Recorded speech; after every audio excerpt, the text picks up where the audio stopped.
U bent een aanhanger van de god Mammon. Geld is uw enige motivatie om een slechte bijdrage te leveren aan de samenleving door indirect dood en verderf te zaaien. Ik roep u op om hier uw verantwoordelijkheid in te nemen. En ik vraag de minister om een reactie hoe hij ermee omgaat. Dank u wel, voorzitter. Dank u wel, mevrouw Kuhnhauer.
Vaccines. If you have a vaccine that doesn't stop transmission, you can't use it to get herd immunity. In December 2020, I wrote an op-ed in the Wall Street Journal with Sunetra Gupta. What we argued was that we don't know whether the vaccine stops transmission. You couldn't tell from the randomized trials whether the disease, because they didn't look to see if whether it stopped transmission. You just didn't know. It had efficacy against symptomatic infection, but you don't know if you could be used for transmission. So we argued that you should use the vaccine for focused protection. Now here's the point on that. Remember, now that's technically accurate, what he just laid out there.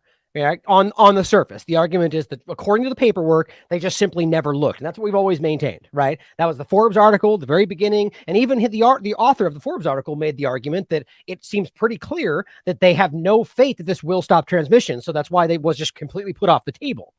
Right. But then the point is that very quickly, it was obvious that wasn't the case. They were forced to admit it right around Delta. Remember, Walensky ate crow in front of everybody and said, well, it doesn't stop transmission. It never was. That's why they never tested it. Now, the point is that they continued from that point to lie about it. But all said and done, looking back at all the information, the documentation that they've been forced to release, it's clear now that you can see at some level they knew that it wouldn't. And that's why they chose not to look into it. Now, I think that's blatantly obvious based on what we now see in the full picture. Either way you look at it.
Jo.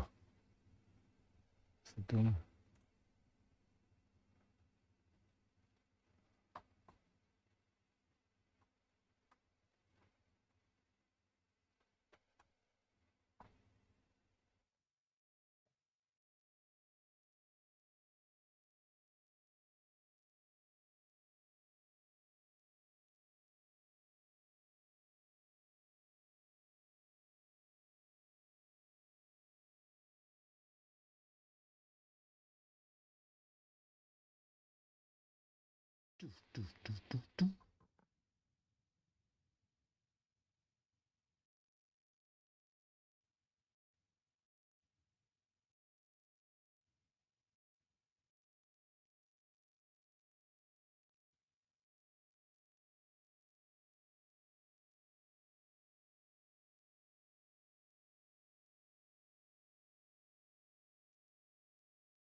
Ja. Okay.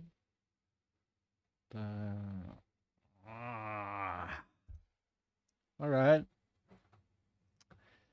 Jesus, that wasn't very easy to do. Let me check what needs to be done here to get the next one right. That's probably this and this. Okay, well, one could imagine that I've lost everyone right now. And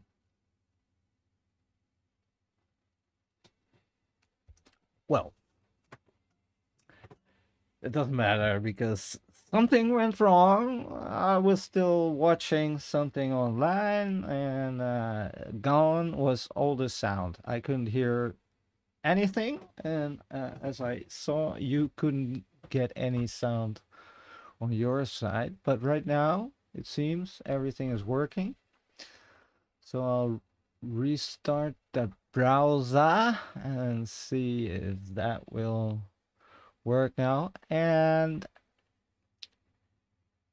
the other thing to do is to bring you, of course, to what I actually meant to show you. And so, introduced by myself, we will now go on to the opening video.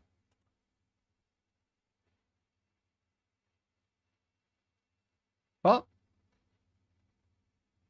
opening video has no sound playing.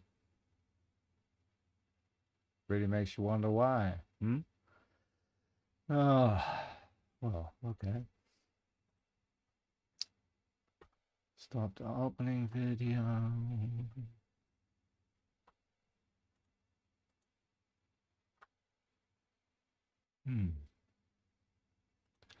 Well, guys, this is just how things were going to be. The calculus is reversed.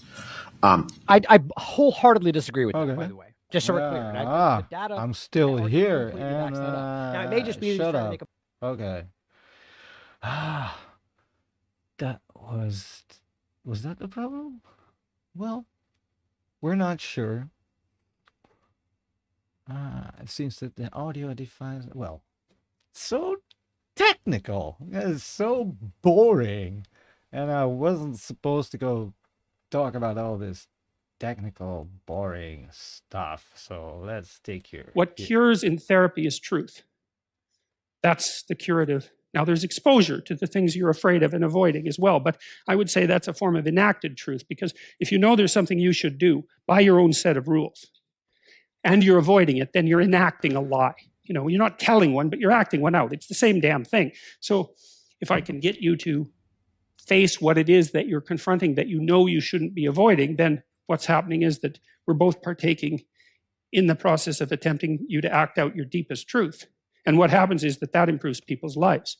and it improves them radically. And the evidence, the clinical evidence for that is overwhelming. Wait. You know what? Let's do the whole thing over again. How about that? So we go to black. I mean, the series 0 for me, I just practice. So I'll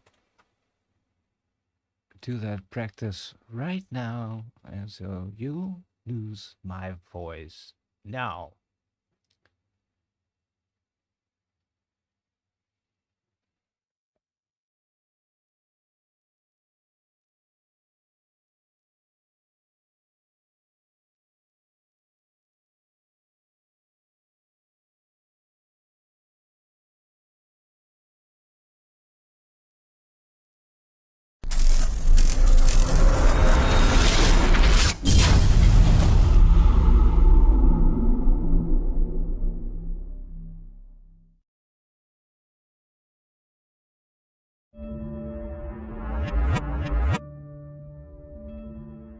U bent een aanhanger van de god Mammon.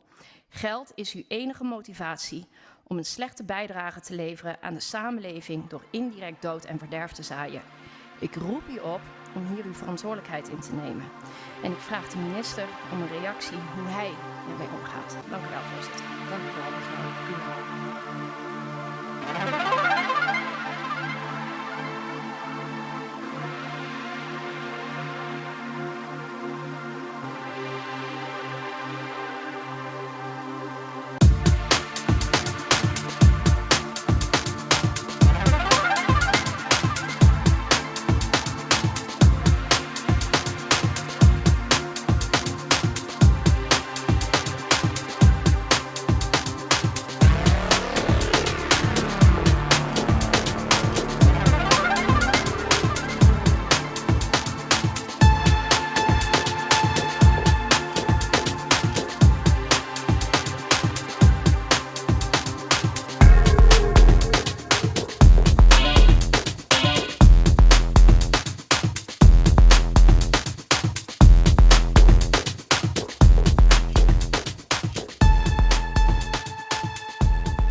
What cures in therapy is truth.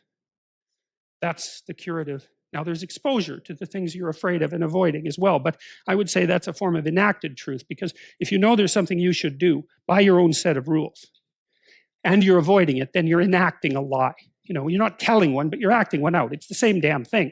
So if I can get you to face what it is that you're confronting that you know you shouldn't be avoiding, then what's happening is that we're both partaking in the process of attempting you to act out your deepest truth.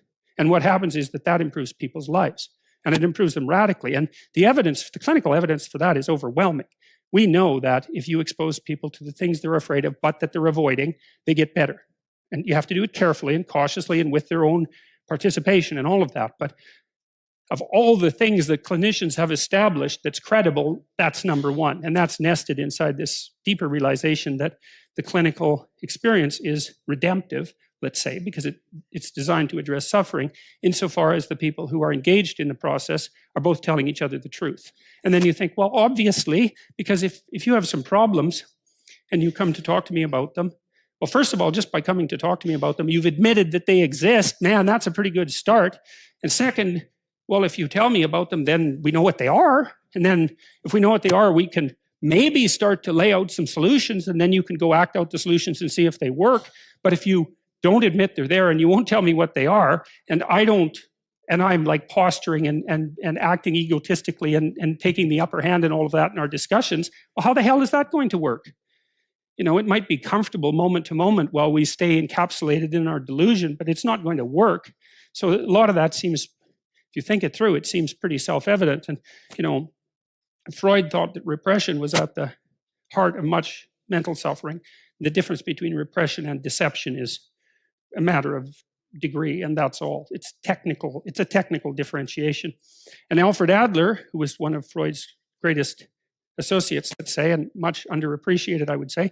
He thought that people got into problems because they started to act out a life lie. That's what he called it, a life lie. That's worth looking up, because Adler, although not as charismatic as Freud, was very practical and really foreshadowed a lot of later developments in cybernetic theory. And of course, Jung believed that you could bypass psychotherapy entirely by merely making a proper moral effort in your own life. And Carl Rogers believed that it was honest communication mediated through dialogue that had redemptive consequences. And the behaviorists believe that you do a careful microanalysis of the problems that are laid before you and help introduce people to what they're avoiding. It's like all of those things to me are just secular variations of the notion that truth will set you free, essentially.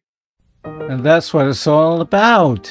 Truth will set you free, essentially. Well, what you've been watching was Jordan B. Peterson. And he was explaining something about the truth. And truth, I believe, is what I tried to end up with in the last episode, which was the first episode, which was the 0 episode. So, episode that actually doesn't exist. Like these series that actually do not exist. Well, welcome, Thomas of the Magic Word. And big intention to address many magic words to you by me or by videos we're gonna watch together. Yeah, well, like I said, the truth. And we heard Jordan B. Peterson talk about people in relationships and how, well, maybe the microphone level could be a little bit, but how relationships can only handle their problems if you're truthful. Because if you're not truthful, you don't know, you will not recognize the problem. And if you don't recognize the problem, there is nothing to solve, or you're solving the wrong thing. So, good reason to be truthful in a relationship. But today is not per definition about relationships. Today is the second of a series of Thomas of the Magic Word that I just said do not exist. I would advise you to do as I did. I decided to take a little drink. Today it's rum and cola. Well, there's a good reason why it's almost finished already. Because it's going to be a long seat, I think, if you're interested. If I can keep you interested in this thing. What is this thing? It's not very clear, is it? If you watched episode 0, if you were capable of doing that, because it was very chaotic, and I'm not sure if I'm out of the chaos yet. But if you watched episode 0, you may have been left with an idea, what is this? But the funny thing is that it actually was something that you have been watching, and it ended up being something about the truth and the law and the rules, which I am gonna have to come back to a lot in all the coming episodes, because the law is the thing. Well, the rules are written in words, and I would say that the law supersedes the rules. Anyway, again, not a very clear story, but that's why I was triggered to show you something that I saw a long time ago about Gestalt. Well, actually, I'm not going to show you what I saw, because what I saw was a Dutch guy, and he was a big fan of Gestalt therapy, because he was a Gestalt therapist. And what triggered me was that he had some great explanations about the word. And as for my sister, my nephews, my nieces, brothers, all the same, I was going to do some stuff in Dutch. I have a good reason to do the episode or the series 0 in English. Or maybe I'll do some Dutch. I don't know. But I was also intending to translate some words. So, nephews, nieces, pay attention, because Gestalt is a German word, and a German word has a meaning, and the meaning is the same meaning as it is in Dutch, and in Dutch it's Gestalte. So the German word is probably doable for American people to say Gestalt. It's very German. The Dutch word is a little bit harder. It's Gestalte. Gestalte. What does it mean, Gestalte? Well, literally, it means something like a shimmery figure, something in the distance, and then something would probably be something alive. It could be a lion, could be a bear. It's usually a person, but imagine that a person is standing next to a building with some light behind the person, lighting the person from the back, and that's why you don't really recognize the person. And well, that what you see there, especially if you don't even know if it's a person or not, well, that is really what a Gestalte is all about, a shimmery figure. And I suppose that these Thomas of the Magic Word series so far are very much like that. Now, it's a psychological phenomenon, and since my father was a psychologist, well, I guess he still is a psychologist, these kind of things grab my attention for a very long time already.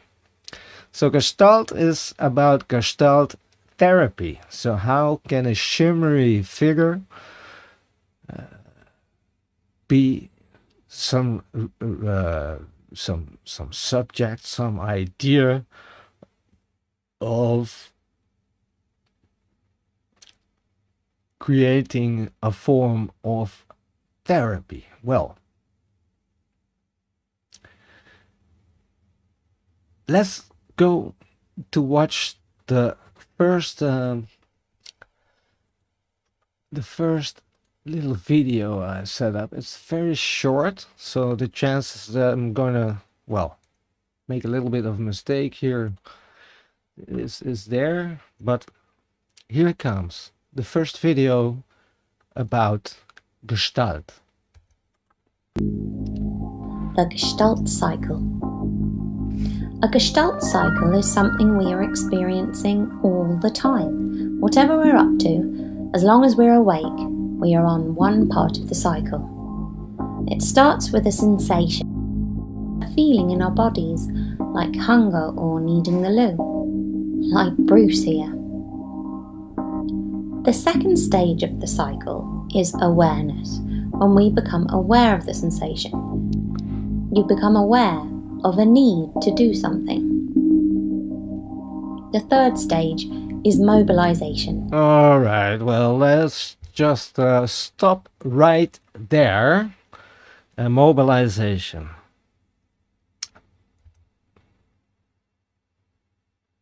The third stage is mobilization, but go back to the first one. Sensation. And after sensation comes awareness.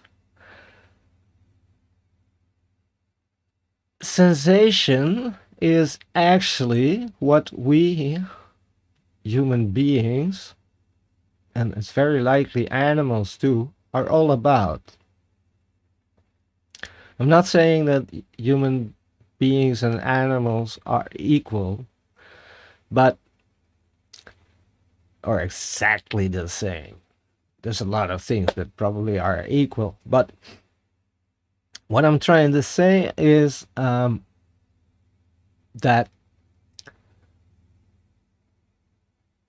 it seems that everything that happens to us in our lives starts out being a sensation. And my guess is that before I would admit that the sensation is there, I'm not aware of it. So whatever makes me aware of the sensation actually makes whatever is the cause of this sensation come alive. There's two things very important about Gestalt, and one of them I like very much, especially in these days. And that one is what they call the field. So we, us human beings, we exist being part of a field. Yeah, so in that field, right now, you see this very tiny studio somewhere at some time, and so for you, if you look at me, I am part of this field around me.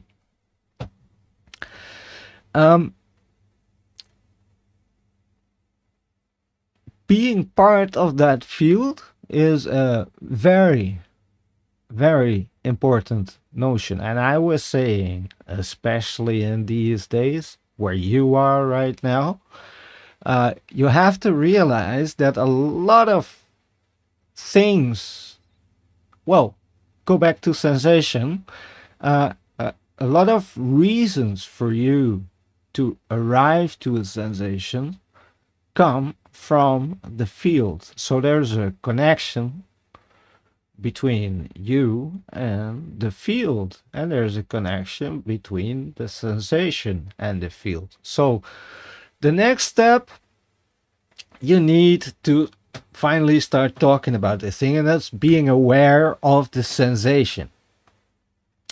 Well, what could be a sensation to become aware of? The guy I was referring to in the other video, he was actually a guy that was talking about water. He was talking about thirst. He was talking about you becoming aware of the fact that you are thirsty. And imagine that you are in a conversation with someone. So that means in the field, there's another person. The other person is talking to you. You're talking to the other person.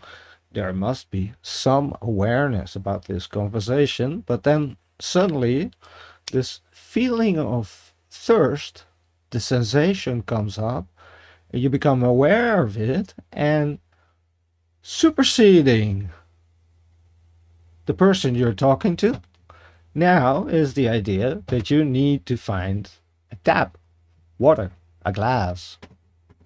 And imagine that just a few steps away from you, there's a door to a kitchen. So your mind starts going and you begin to realize, I should go to the kitchen. you know. And this is actually the moment of mobilization.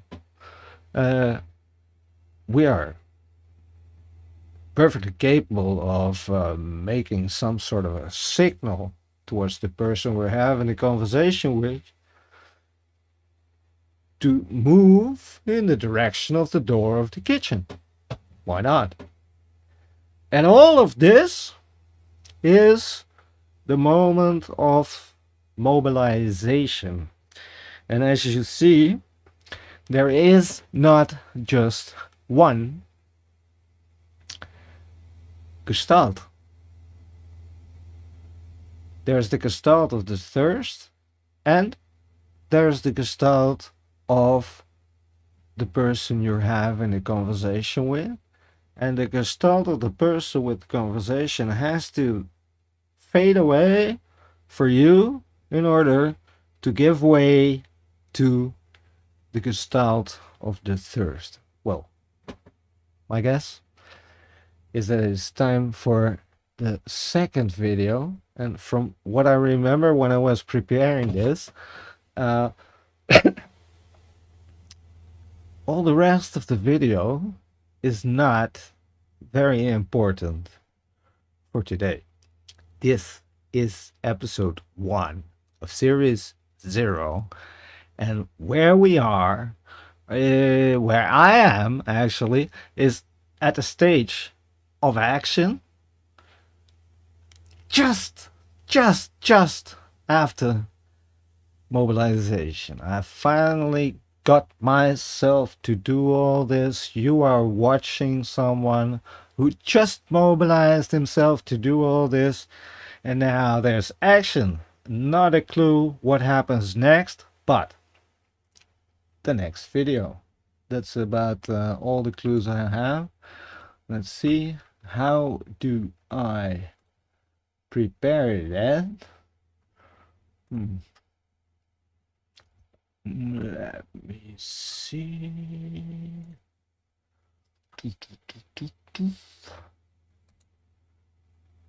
Is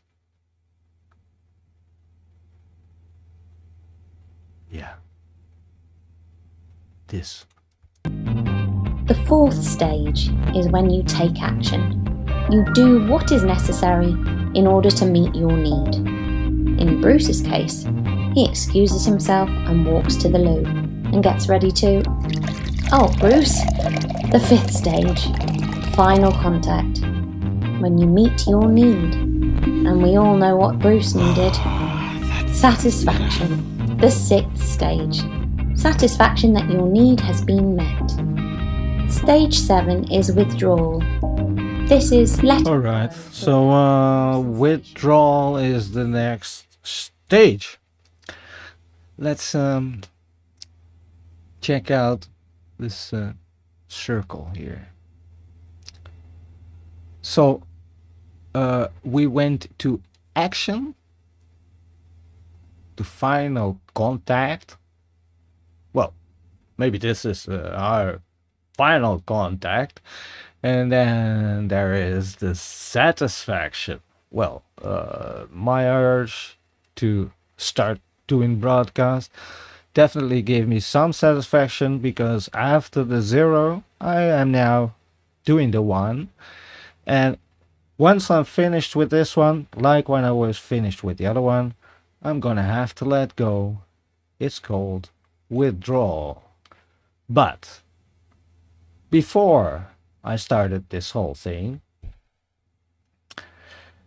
I had many reasons why I, for example, did not move from being aware to mobilizing myself. Actually, the one who really mobilized me is a guy that calls himself the Leo King. You should watch him. It's an astrologer.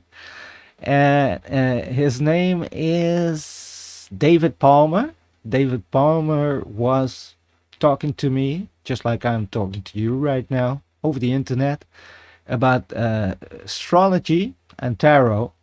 And he was saying things back in 2018 that kind of made me become aware of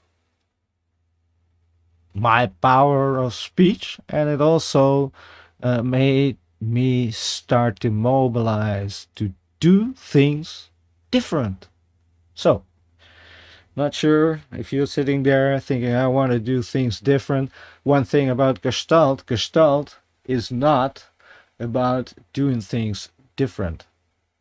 Gestalt is actually just about becoming aware of what you do and how you do it, so that you can change the how. But the thing noticed why it has become Gestalt therapy, the thing that the therapist, the psychologist who thought of this, I forgot his name, I'll look it up next time. I'll be calling names. Very bad at names. But so the therapist who thought of this idea, he realized what is in my next video. And I think I have to check this again. I think this will start explaining to you why this is the most important part. I'm not sure if that's what she is gonna say, but But of well. course, we have many needs happening at the same time. For Many needs at the same time. This is what there are more gestalts than just one. story. Not only that, he's got an email he really needs to be responding to. And sometimes one cycle can interrupt another. Yeah, there you have it, the conversation and class. Well, that's where it ends. Well, no. Don't stop. The Gestalt cycle.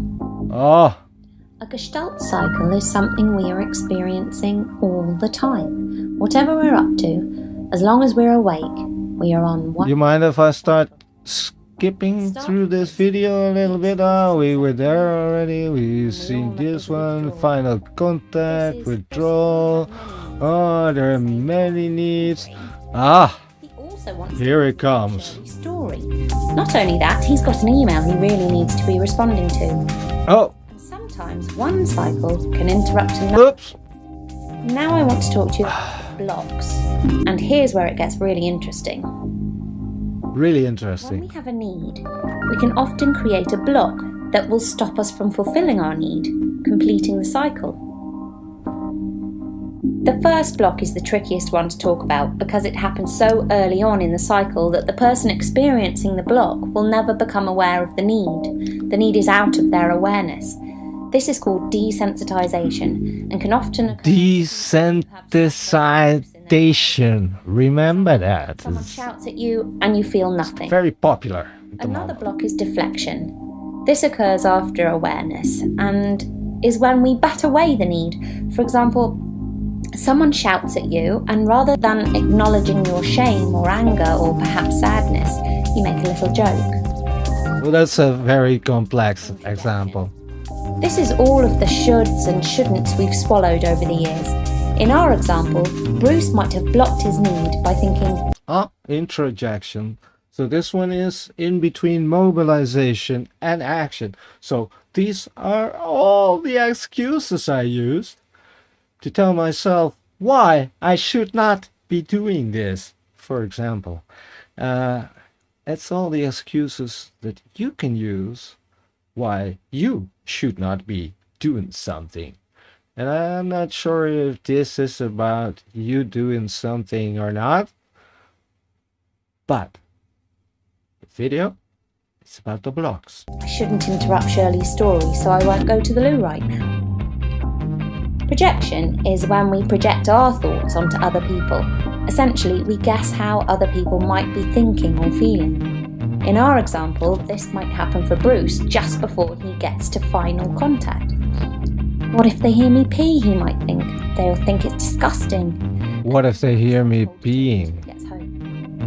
Retroflexion is another block where we actually work against our need. For example, a child needs to do his homework, and due to the fear of failure, rather than trying to answer his questions and risk getting them wrong, he retroflects by not doing it at all, and will therefore get punished at school. He just decides to not do it all and therefore gets punished at school. How about that, huh? Bruce really fancies a shepherd's pie, but Alright, well, you know, there's one thing I really dislike about these kind of videos, and that is the fact that we are being spoken to as if we're some sort of a children. So let's just for example, Bruce is eating his end burger. the video. Why not? Bye. Okay. Well, so it is about this cycle, and it has to do with blocking things that start with a sensation. I'm not sure what the next thing, you know, if you think, what the fuck is this? Then that is the sensation. If it gives you a reason to go to your next tab in your browser, say, click on another video, then that is exactly what this is about. Deflection. You hear something, it may be interesting, but there is some sensation why it's not good enough, or maybe you even feel blocked to listen to anything else. Well, after this video, I will be presenting you some more videos that might call for a blockage, where you think, oh my god, what am I who am I what are they saying? I don't want to be part of it, and you will deflect. Maybe you don't. I don't know. We'll see. At this stage, episode 1, series 0, me, Thomas the Magic Word, the whole thing, it's not clear. It's only Gestalte. So, what I wanted to do next, actually, was to give you some explanation about generally the whole thing, which we are calling Timeship Earth. And to be able to do that, it would be a good idea to show you my browser. Go, and I was going to brag about everything we can do in the Timeship Earth, and that bragging is most likely not going to happen, because as it seems, something went wrong. You see, in Timeship Earth, which is our own video server, which is going to be a completely decentralized system where you can watch videos. If I'm right, I am actually, let's turn off the sound before that happens. Yeah, there you go. I'm live on Timeship Earth. But I'm not only live on Timeship Earth. If I'm right, I am also live on Odyssey. Yes, there you go. I'm actually live on Odyssey at the same time that I am live on Timeship Earth. Can you believe that? How do we do that? Well, that is because if you go to the home page of Timeship Earth, let's click here, and you have an account, then with that account you will be able to go to the source of all these streams, and the source of streams is a lake. Well, there you go. This is the lake. Welcome to the lake. Actually, I should not have to click this at all, because right here I have the lake. As you can see, we're broadcasting right now. It's the red light next to the broadcast button. And here you get your stream key where you can add streams here. And as you see, we're going live to Facebook, YouTube, and Odyssey, all in one go. So from my little studio, I don't have a big broadband here, but I am capable of sending a live stream to one server, and that server divides it. Well, as you may understand, this whole thing has cost a lot of time, a lot of effort, and that was a big investment, and now I'm poor. Well, anyway, I'm not sure. I mean, going back to the Gestalt, I would say that I have this sensation that anything may go wrong very soon now. So I need your support, and I want you to subscribe, and I would like you to hit the button subscribe and send me some money. Well, anyway, I have no clue where and how, but we'll get to that later. We're just at the first stage where everything is still a shimmery shape. It's a very shimmery shape right now. Let's see. Okay, that was part 2.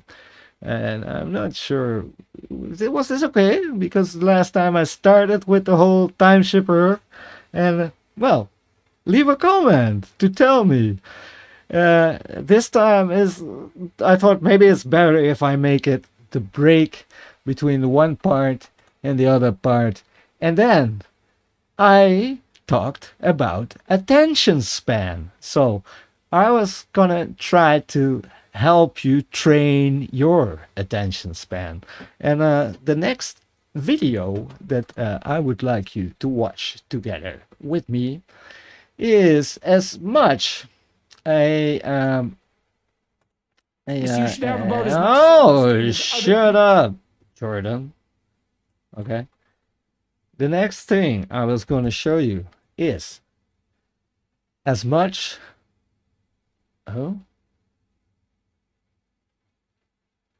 how's that going to work? An attack on your attention span, as it is a nice bridge from where we just were. Me sitting here trying to produce this whole thing, and well, my process that I was just talking about. And actually, it's not such a strange thing, that process, because many people seem to experience their process in this way. Well, yeah, I have this problem with my glasses, as you can see, but I think I got it right. In any case, you should have about as much self-esteem as other people are willing to grant you. And that's kind of a conservative idea as well, in some real sense. Enough self-esteem as others are willing to grant you. Yeah, it's like, well, imagine, if everybody in the company assumes that you're an average performer, you should probably assume that you're an average performer. Cheers. You shouldn't be running around feeling good about yourself in excess of that. Whoa. Your attitude Self-esteem towards yourself should be a reflection of your actual situation in the social environment. It should be a reflection. Pushback on that would be, if your self-esteem is defined by how the people around you treat you, how can you break out when you're in an especially when you're in an industry of narcissists that are really only concerned with how they're doing, what they want.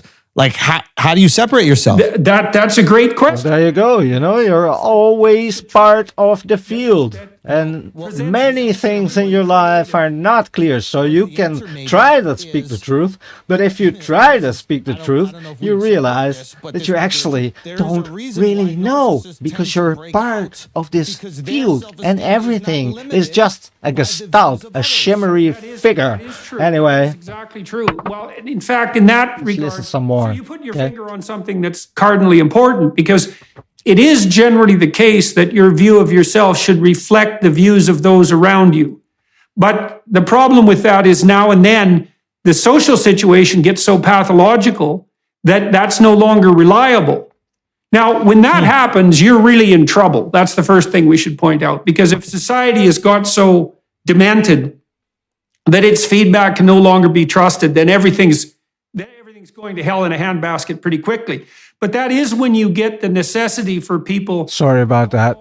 Whatever it is within them that makes them true moral agents to, let's say what they believe to be true with great caution.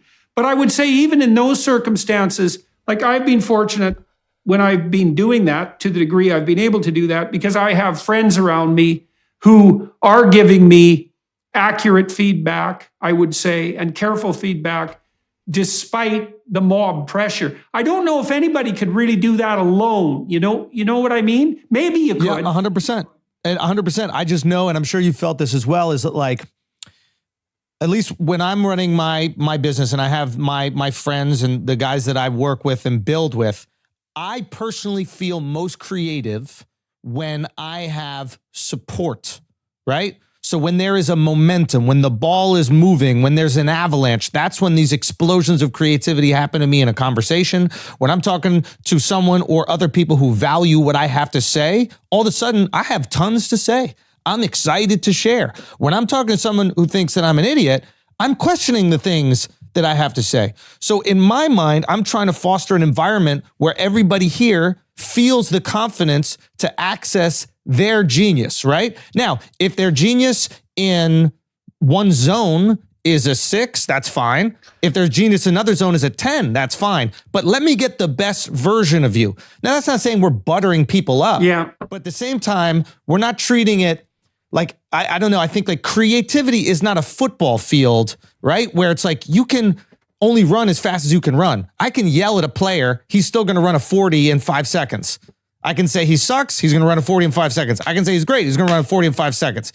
But with somebody who's coming up with like a creative idea, a funny idea, the more I build his confidence up, the more willing he is to go into those deep, weird concepts that might produce something incredibly creative. Yeah. Well, you do a lot of that by listening and attending, right? And yes. And yeah, because people will manifest themselves more fully in precise proportion to the degree that they're being attended to and listened to. I was thinking too about the calibration issue. You know, one of the values of a real education is that you start to spread the community that you identify with over vast spans of time.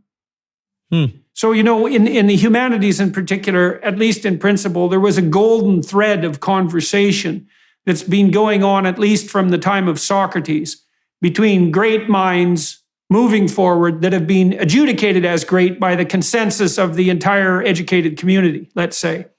And now that's all, of course, parodied as patriarchal oppression, but we'll leave that aside for the moment. And then maybe when you're called upon to speak carefully and truthfully, despite mob pressure and despite your otherwise laudable willingness to abide by the judgment of the group starts to expand across time. And so the pathologies of the moment can be ignored in favor of the wisdom of the group stretching across thousands and thousands of years. And you see, that's also, in some sense, a conservative idea in the deepest sense, because the idea would be that there is a fundamental spiritual tradition that manifests itself philosophically and theologically that has to be attended to despite the vagaries of the moment.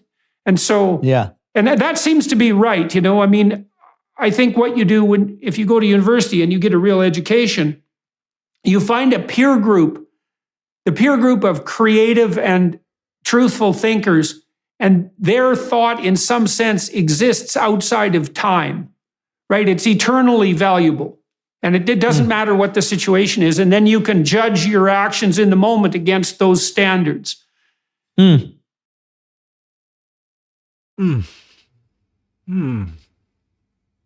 Yeah. So what the hell was this all about? I would advise you to start watching things on the internet that have episodes that last an hour and a half. You don't have time for that, I know it. But what you can do, you can download it as an MP3 and listen to it while you're in the train, while you're in the car, whatever, because there are some great lessons to be learned. So, what was the lesson for me in this one? One of them is that if it's about people, you and the field I was just talking about, then there needs to be some common ground to get a relationship between you and the field that makes you thrive.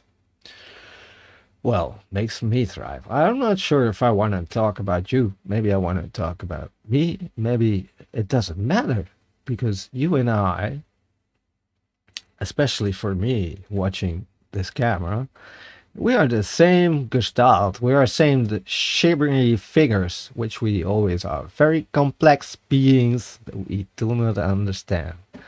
But these guys are talking about how creativity can be boosted by having the right people around you. And, well, they were also talking about speaking truth. And speaking truth is one of the things that have got my attention since I was, I don't know, this big. People have a hard time speaking the truth unless they are with people they trust. So there you go. But right now, we arrive in situations where there are causes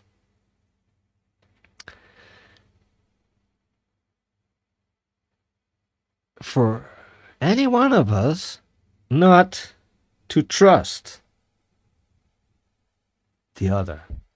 So, are we going to speak the truth?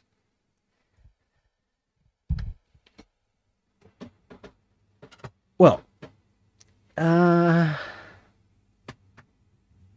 so the bounding box that holds you from saying what you feel is true appears to be a combination between you and the other people. So the bounding box is that field. And there we go into blockage.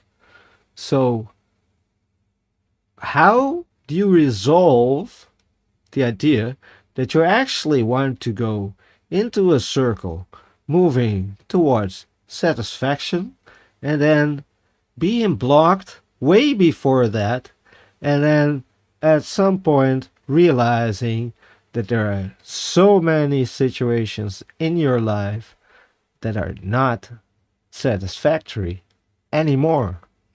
Well, I don't know exactly how. It's inevitable. You have to take away the blocks. Yeah.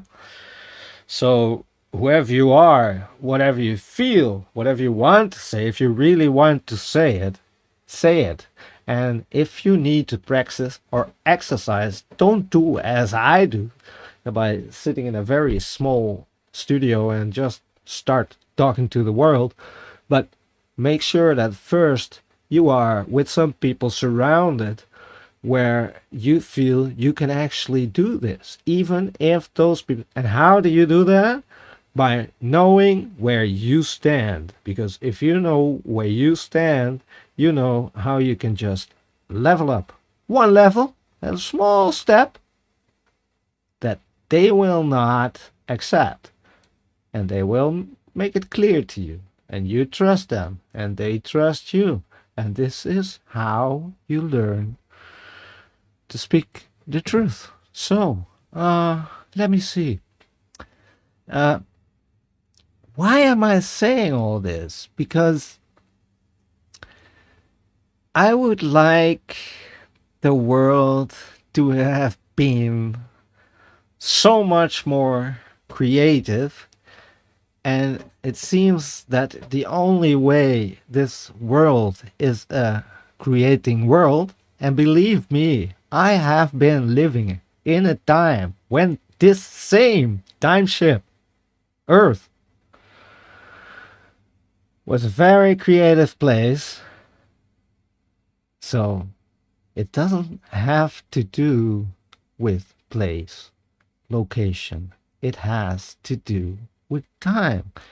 And this time, to me, seems like a time where we need to grab all the lessons from back then and see if we can come back to that place of mobilization and then take action to become that creative energy again. And that is something, for me, it's very clear that we are going to have to do together, all of us. Okay, we'll go to the next video, and I'm going to introduce you to some of my people that, you know, at the introduction video, there's a woman, and she's kind of talking about my people. And, well, don't be shocked, even though this is very likely to be incredibly shocking.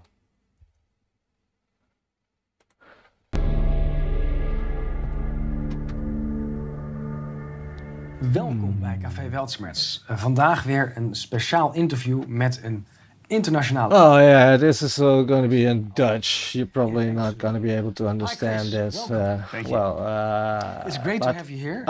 We spoke, well, I think... I was capable of making a great combination of English and Dutch there. This is something I want to do some more. Well, please tell us, who is Chris? Chris. Well, originally, I'm in the residential low-rise development business back in Ontario, Canada, where I'm from, where I was born.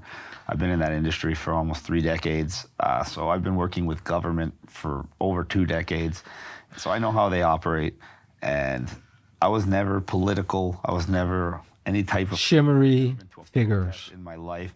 I just happened to be on vacation with my wife, coming through the Netherlands and Italy, right in February, the end of February. Shimmery shades. 27th, actually, on her birthday, we landed in Venice for Carnival, the day they actually canceled Carnival for the first time ever. So I was introduced into COVID basically by becoming right in the epicenter of the virus for Europe, and the outbreak happened. And right away, the information that was being shown on television, especially in Canadian television, we were getting phone calls, versus the reality on the ground was so conflicting that we knew right away something was wrong. They were blowing it way out of proportion, and we knew it was going to be something big.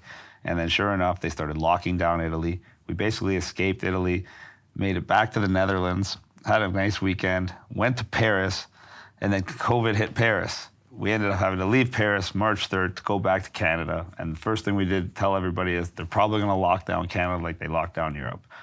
And sure enough, they did. And the first thing I realized when they're locking people down is they're going to close these businesses. And in a country like Canada, small business represents 97% of all the businesses in Canada. 70% of the jobs and a huge percentage of the GDP. Basically, it's the backbone of the economy, the backbone of the middle class.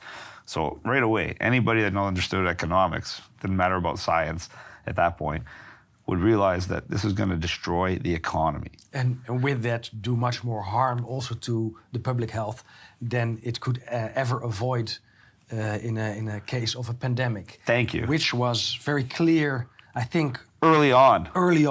At least or April 2020, there was no public health emergency. Thank you. Thank you. It was clear as day to anybody that understood economics and anybody that understood the economies of the world that the COVID pandemic restrictions imposed by the government were going to cause far more damage to the economy and to the public health and to the average mental health of the average citizen than COVID could ever do. Our Ministry of Economic Affairs has made a report in April 2020 exactly stating this. So that's a QALY, there's a quality adjusted life years, stating that the damage would be at least 6 times greater, and later on, we had to admit it was 20 times greater than it could ever have avoided. And if they got another season to impose their COVID restrictions, I believe it would have been so great that it would have been almost impossible for average nations to recover economically, even after a 10-year period. We're looking at a couple of decades of recovery after that, worse than a Great Depression crash. It almost sounds like a great reset. That's exactly what it is, and that's exactly what it was supposed to be. They have a time clock. Their time clock is 2030. You keep hearing them reference that date. It's not an accident. It's called Agenda 2030 for a reason. And the COVID pandemic was the way to kickstart that agenda. That COVID pandemic was a way to build that infrastructure that they needed, and the COVID pandemic was a way to train the average citizen that the idea of rights and freedoms are not paramount to a successful society. So that brings me to, I think, a rally in September 2020 where you had a very ignominious or famous, depending on how you look on it, interview where you predicted to the date and to the event what would happen in the coming 2 years. And you were proven right. A lot of people shared it back then, and even more people have shared it later on.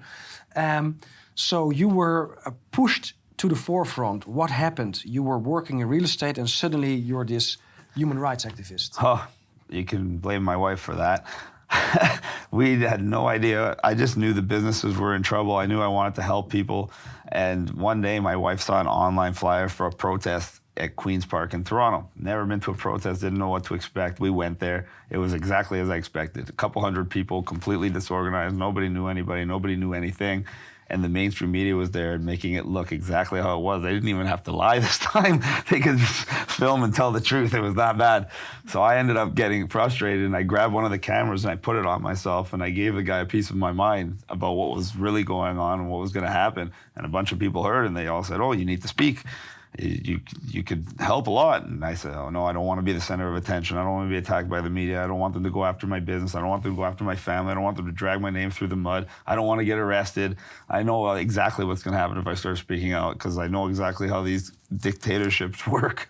But you did, and all of those things also came to fruition. It's true. I did, because my wife came and told me that I had a responsibility to do so because I was able to do so, and if I didn't, who else would? And then she went even further and said, if I didn't, everything that happened would be my fault. So I woke up the next day and I said, that's kind of nice. That's what you need a wife for. Like you said, every single thing happened. I've been arrested 23 times in 25 months, 2 times on this European tour, when I've been to Europe every year for the last 20 years and never been arrested before. So bloody criminal. There you trumped me. I have been arrested only 4 times, but there's 3 court cases. Not a criminal. Against me. So are you arrested, and are they trying to keep you in prison? Are they charging you, or is it just harassing you? Oh, they're definitely charging me and trying to keep me in prison. In Canada, I'm not even allowed to drive. I'm not even allowed to, I wasn't banned from flying on Canadian Airlines, and it wasn't even a legitimate court order. It was just a secret agreement between the airlines that get so many government subsidies, the government can tell them what to do. They took away my legal... And if people think this is crazy... That's not crazy. Look at Rebel News, Yavi, I think, who tried to fly from Australia to New Zealand, and then by accident found out that Interpol put his name on the no-fly list. That's crazy. Yeah. Thank God I wasn't put on a real no-fly list, but Canada has been doing everything that any dictatorship does. People like Pat King were put in jail for 150 days, and when he got out, his bank accounts were still frozen for being associated with the trucker convoy. Oh, all right. Of course, I have to pay attention. When does the video end? You would really like to have a director in a show like this. So if you want to become a multi-camera director, call and we'll come to some sort of agreement on how to do that. Ah, there I am. Ha! Okay. So, we've been watching something that is kind of the field we're in. It's a really big one. It's a global story. It's the global view. He was talking about the narrative. And there you go. The narrative is the story. And it exists out of nothing but words. So this is about the magic of words and what the magic of words can cause. It can cause you to be arrested because you are using words that other people decide that should not be in use or used or whatever you want to call it.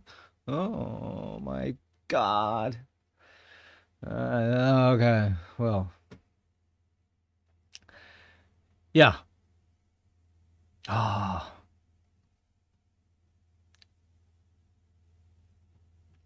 Anyway. I'm just noticing my audio must be horrible. And I don't know for how long that has been happening already. But I'll need to figure that out for the next one. Your words can be the cause of you being arrested. So if you suddenly find yourself sitting in a very small space and having nobody around you and nothing to do,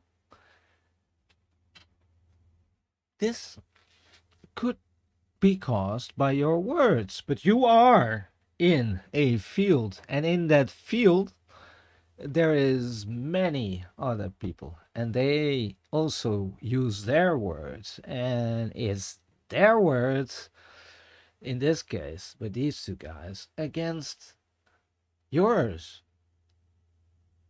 and their words, especially if you keep repeating the same word like it's a magic spell, then eventually their words are going to have so much power that it's going to enclose you and put you in the reality that they want you to be in. Actually, I think that is not so very strange at all. I believe that when we go to primary school, that's as little children, where we begin to learn that this is the effect of words. And maybe we learn that it's the effect of people or the effect of thoughts or whatever. But if those people do not speak their thoughts, this is not going to happen to you. That's a fact. And so we learn to, I don't know, in my time, you know, if we would get into this fighting situation and we had some little groups in our class, and those groups would want to enforce their ideas upon some of the little children, and they did that in a very smart way. So the grown-ups first 2 or 3 years didn't notice, but then when they started to notice, they took us apart and put us opposed to each other and made us use words, talk to each other, trying to find out what is behind those words that were so clear that people would get into fights, that people would get depressed, that people would feel less valued, and all those feelings, all those sensations, all that gestalt, all that shimmery shape would get a different shape because we were forced to use our words to come together. And that's a strange story. This is one of the biggest reasons why it's going to be a series, and probably another series, and a lot of episodes, because this is just not something you can easily explain. What I find very strange, and you might say, what about the war? Well, we'll come to that later. But what I find strange is that these people who seem to be quite well intended are now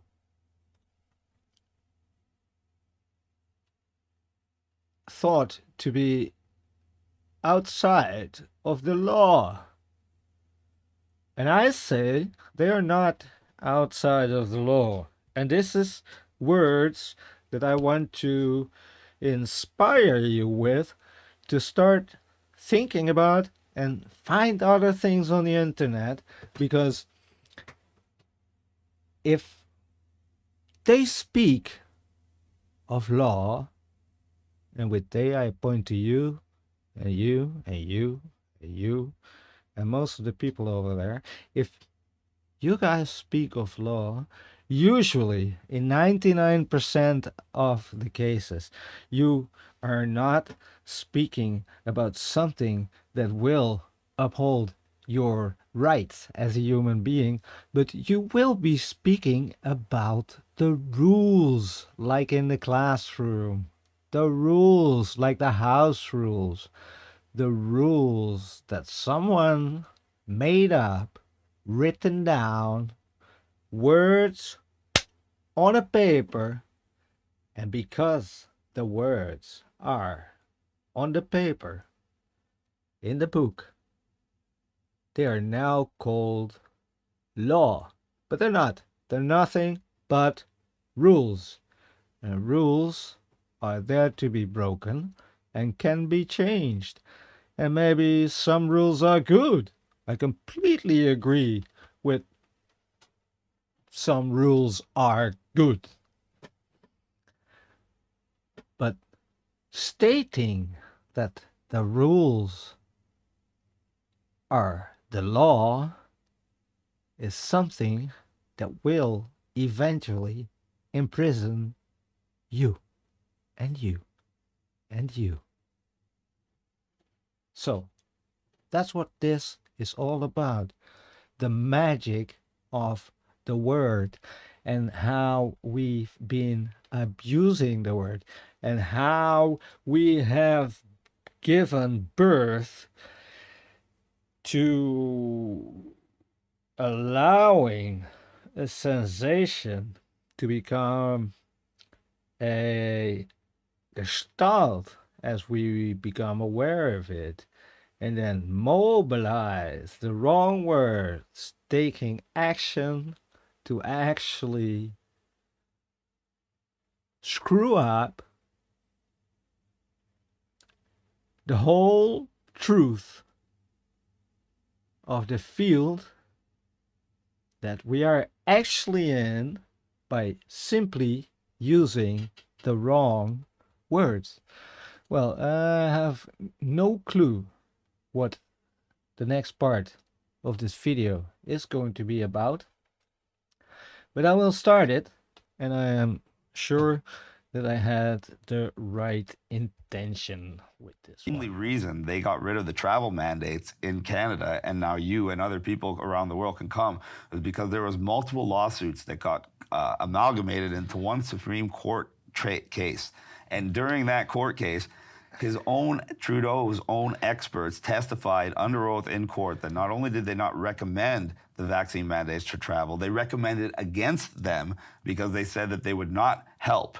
Meanwhile, Trudeau is telling us since their implementation that he was only doing what his experts told him. And if they let that court case go to fruition, they're going to find him guilty and they'll never be able to introduce those restrictions again. So they're trying to get it thrown out with what they're calling a moot point. Because now that the law is no longer a law, well, why do we need to talk about this? Yes, So it's just another tactic of stalling. The funny thing is, this happened in Canada, and immediately the Netherlands followed suit on the 17th of September. Also, and some people don't know it, because if you're Dutch, if you're an inhabitant of the Schengen area, you don't have restrictions coming in or going out of Holland anymore. We did. Exactly. If you're not part of the Schengen area, you still have these restrictions until the 17th of September. So this was taken out, and that shows that they have to have switch gears. Yep.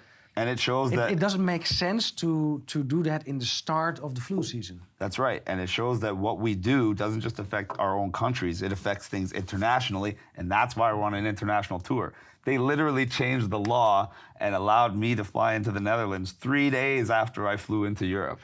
That's some pretty good timing, if I do say so myself. So for people to say that we haven't had an impact, it's completely undeniable. The government wants you to believe that you didn't have an impact, because the last thing they want you to know is that you have the power and you have the control. All right, that is how it is. So these guys are talking about something that you probably don't see in most of the places. Well, I mean, I was kind of lucky in it's also kind of sad because I've been this guy without friends, without family, that was just with the earphones on or in his head, listening to these guys talk, thinking, whoa, there are still some people who actually know what the field looks like. And they talk about it. And they try to make a difference. And they realize that the book of law is nothing but a book of rules. And only when those rules abide to the laws that we all have to abide to as human beings, not because somebody tells us, but just because it's kind of the laws of the Mother Earth, the laws of time, the laws of what we experience, the laws of our field. Only when it abides to that. So that's something that nobody has written down. Then it may be called the law. Let's say that the Constitution is a very, very good trial to write something down that abides to the law. Okay, well, these guys are talking about a travel ban, and they fought it in court, and they used their words. And here is something which is very, very strange about the truth. I forgot the sentence now, but the truth needs no explanation. The truth will eventually just be what it is, because the field is the field. and we are part of that field. So we can use our words to make something different from us than what we are. Then we are just the outside field to someone else, trying to make someone else believe that we are not who we are, and maybe for a little while they will believe you, or maybe even for a very long extended period of time.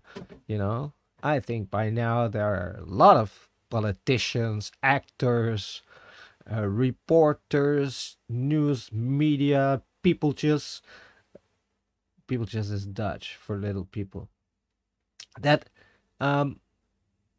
have made you believe who they are, but in fact they're not. And I think that there are many people out there that are watching this whole show and already realize this cannot be true. Exactly. And that is because your awareness to your sensation in the connection to the field eventually will show you what it really is by making contact. And if you cannot make the contact, if you begin to realize that you are actually not blocked to make the contact, but it's just impossible to make the contact, well, very clearly, something in the field is fishy. There is something rotten in Denmark. So if you're watching this video and thinking, what is this? Well, it's a long time ago, Many more things have become rotten. I don't have time to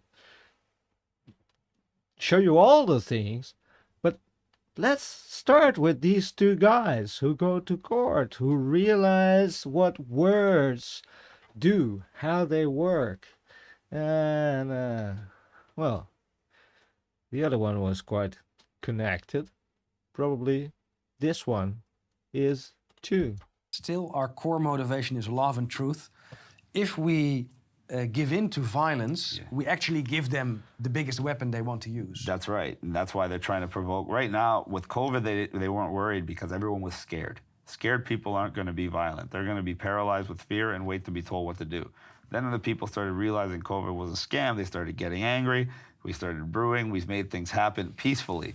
So then they rolled back. What are these guys talking about? COVID was a scam? You want to do it with rising prices, your gas prices, your energy prices, your house prices, and of course your food prices. When all those things are rising every single month, how many months will it be until you can't make ends meet without the government assistance? Exactly. That's why on the rally last Sunday, you burned your energy bill. And I think this is also a great initiative all around the world, because they're trying to expropriate you. We did a few broadcasts trying to explain to people it is illegal from the standpoint of the government and the energy companies, so there is no legal requirement to pay the full price. I agree. Personally, I told the company, I will keep paying the price that I paid at the beginning of the year, and if you do not like it, please take me to court. All right. If you do not like it, please take me to court. So this was about the food prices, energy prices rising, all kind of stuff. But one word I would like to especially pay a little attention to, and that's the word legal. Is it legal to suddenly tell you that the price, well, what is legal? The word legal actually has everything to do with word, because in juridical language, you talk about legalities and legal. If it has to do with rules, not with the law, but with rules. I have to point this out. I have to come back to this because I have to make you understand that you need your own Jordan B. Peterson 12 rules in life. But if you think that their rules are actually a law to you, then you might as well throw away all your 12 rules of life. If you don't, eventually somebody else will. So legal, remember that. If we talk about the law, we're talking about something that should uphold your rights, law, and legal. And eventually, the highest power in the way the world has been shaped at this very moment. And as you may notice, it's still a very shimmery shade. Gestalte. It's all around the word. I once heard somebody say that our school system is not very fair because it's all around words and letters. And we already discovered that most people move from their visual part of their brain.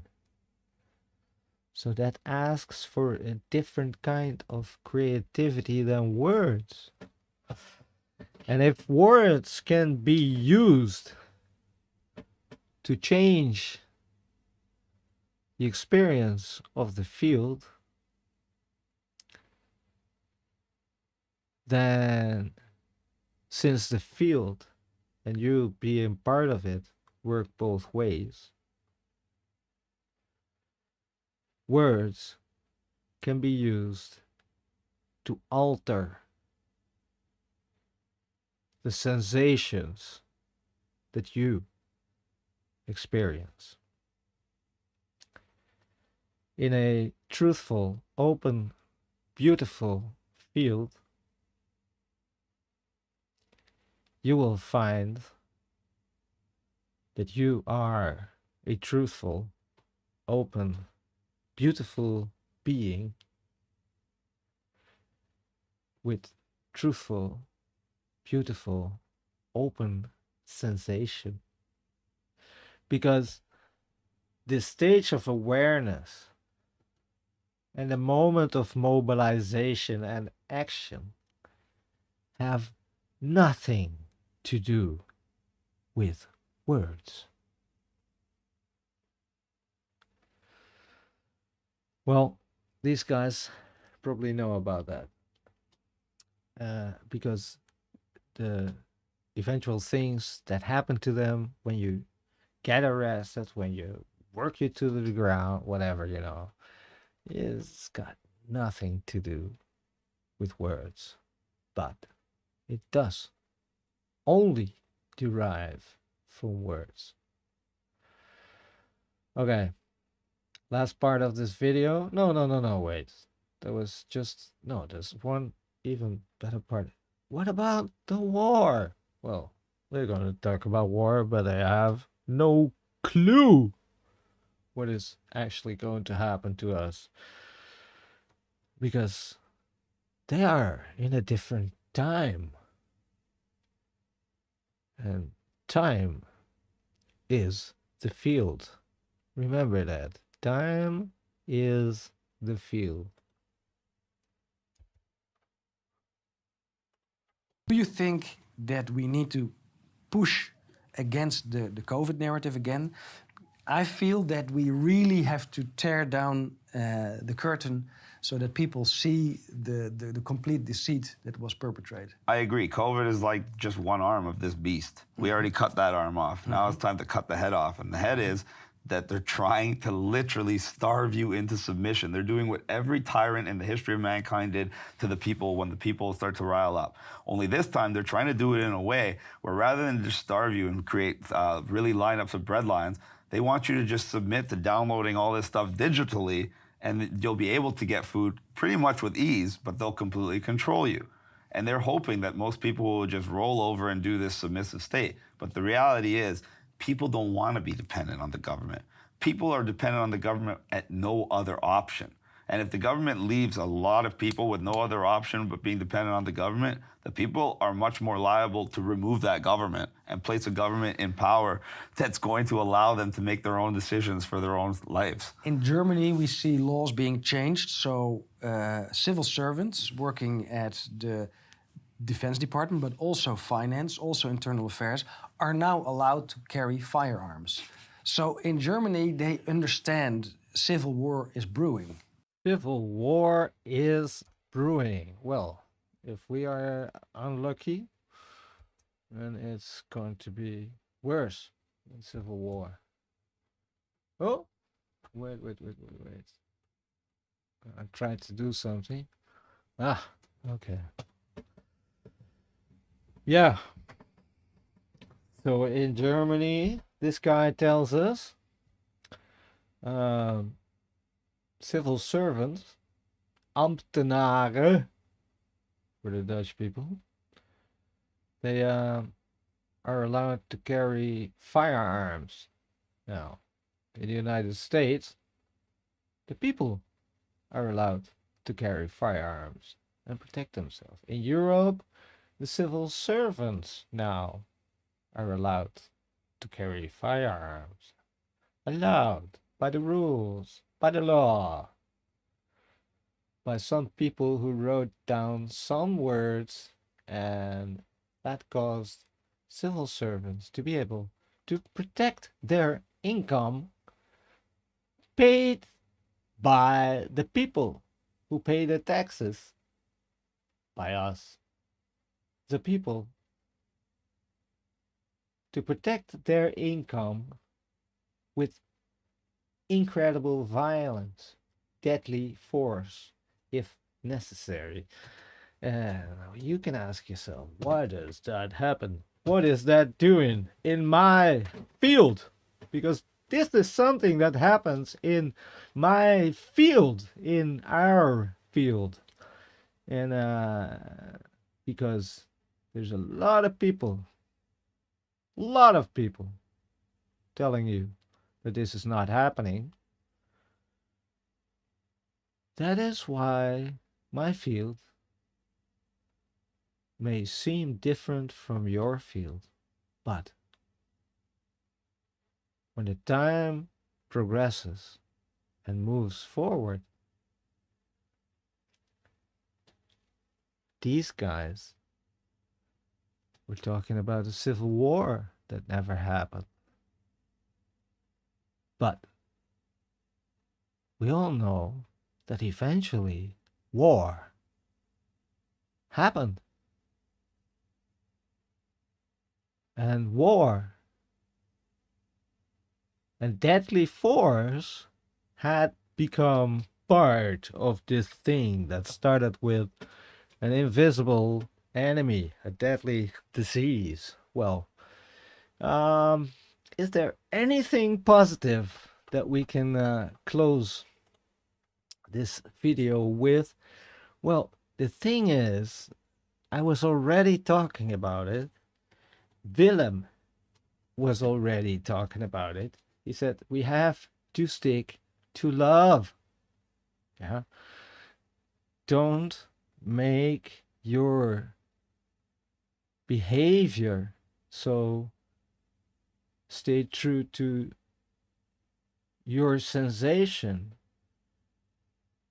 Stick to the right awareness so you will mobilize by the force of love. And you will find out that you are in a field and that field is constantly being manipulated. That in itself is not a bad thing. I was here on the Timeship Earth when the field was still a beautiful creative thing, like I just told you. And the reason why had to do with freedom. Freedom of what? Freedom of rules. Because there's nothing that enslaves you but words written down on a paper, presented to you as the law, whereas they are actually nothing but rules. If we do not stick to the rules, and I'm going to try to present to you the biggest thinkers of this time on the Timeship that can present you with the reality of this field, and that reality presents itself as possibilities, as chances, as things that we would truly want for us to happen to us. And I had this plan to make you watch a whole long episode of something together with me, or at least right after this part of the stream. But before we do that, let's see what this 5-minute clip is going to tell us about a golden future. Oh, whoa, there's a problem with the golden future. Why is there a problem with the golden future? Oh, it says the golden future doesn't exist. Well, that's kind of typical, isn't it? Let's see. What can we do about that? Well,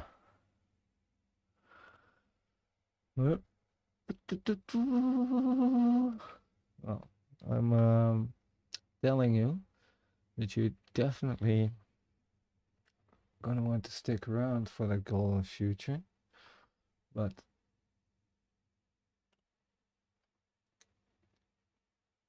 I'm gonna ask for a little bit of patience. Just one moment. Whoop.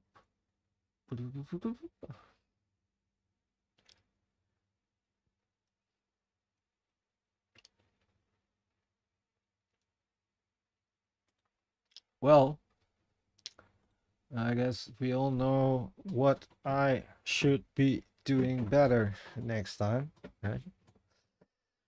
And I will. I'm going to try. What have we got here? Oh my God.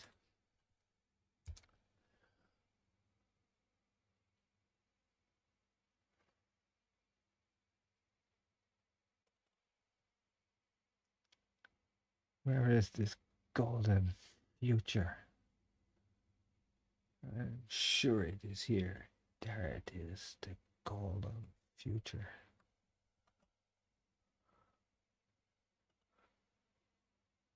What is this there?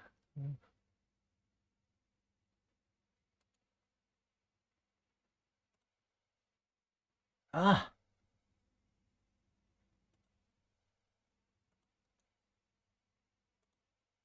Ah! There we go! Ha ha ha ha! This dude actually solves everything for you. Here it comes. The golden We are future. in the West, but I would say worldwide, in a leadership cultus. We think that we need a savior. We need somebody to represent us instead of representing ourselves. That's what I've been going around the world telling everybody, that you cannot wait for someone to save you. I've been teaching you how to save yourself. And the way to save yourselves is to literally not comply with these measures that you know are not in your best interest. Then guess what? It doesn't matter what puppet they put in charge.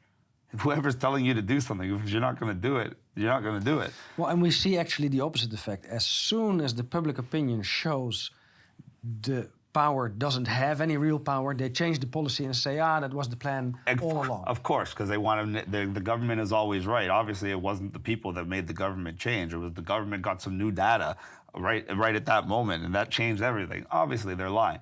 The reality is the people always have the power, and they spend billions and billions and billions of dollars to convince you otherwise. Just like with the Queen's funeral. I had to tell the people in London, like, did the Queen die affect your life more than if your own mother or your own sister or your own daughter or husband died? And everyone in the crowd chatted, no.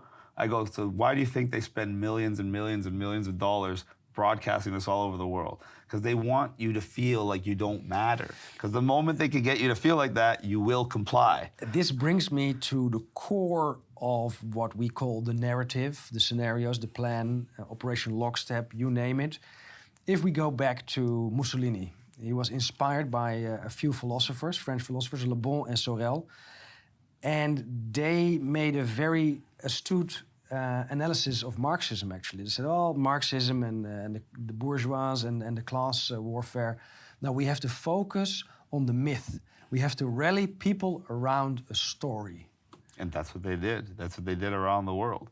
And in doing so, their ultimate goal was to destroy each national identity, because people will stand up for each other if they have a strong community feeling, if they have a strong national identity. And that's why they're flooding all these countries with people from all over the world, because they want to destroy the national identity of every country. That's why they're coming after the children with all these crazy agendas, like telling kids... The LGBTI, the disruption agenda. The LGBT is one thing. When they start getting into trans and telling children they can be cats, etc., and having teachers... In Canada, there's a teacher dressed in giant prosthetic breasts with nipples hanging out and little booty shorts. If a woman was dressed like that, she would be fired. But a man dressed like that is not only not fired, he's praised as some new wonderful thing. It's insane. And that's what they're doing. They also want to replace the parents as the primary caregivers. And the parents did the job for them. The last 2 years, how many kids came home and went to their parents and said, Mommy, Daddy, I don't want to wear the mask? And what did the parents do? They made up some lie for why they had to wear them. And they ultimately said, listen to your teacher. So now what does the kid know? Who's in charge, the parent or the teacher? This reminds me of Pol Pot, Khmer Rouge, social engineering. And I think what we see here is not so new. No, it has been tried since the French Revolution, since mass politics, over and over again, with the false notion or the false story to elevate the masses, was actually to con them, to take everything from them, and to install a neo-feudalist system again. Yeah, not really take everything from them, convince them to give it up willingly. That was the genius. They told you, rights and freedoms are now selfish and dangerous. Compliance is now a virtue. And any actual masculine man is toxic. You got to destroy the alpha male before you could take over society. Yes, all these disruptions are focused at the core of our society, of our culture. That's right. Now, I think a lot of these movements are exposed or are being exposed. There's a lot of pushback, especially from the conservative side that was not so aware of the whole COVID agenda, but with climate change and especially with the LGBTI, we see a massive rise on the right, which I also think might be a risk, because this is not a political movement. Exactly. That's why I don't like when people say left and right, because this has nothing to do with left, right, or any type of politics. This is about freedom and independence versus a technocratic slavery worse than any dystopian future you can imagine. It's really that simple. We are at a crossroads where we go right and we expose these people, we depose these people, we get all the money back from these people, and all of a sudden every citizen in every country has a much higher standard of living for generations to come, and we have a golden era around the world. Or we do nothing and we go left and they implement their entire technocratic control grid, and we're all slaves for the rest of the foreseeable future and generations to come.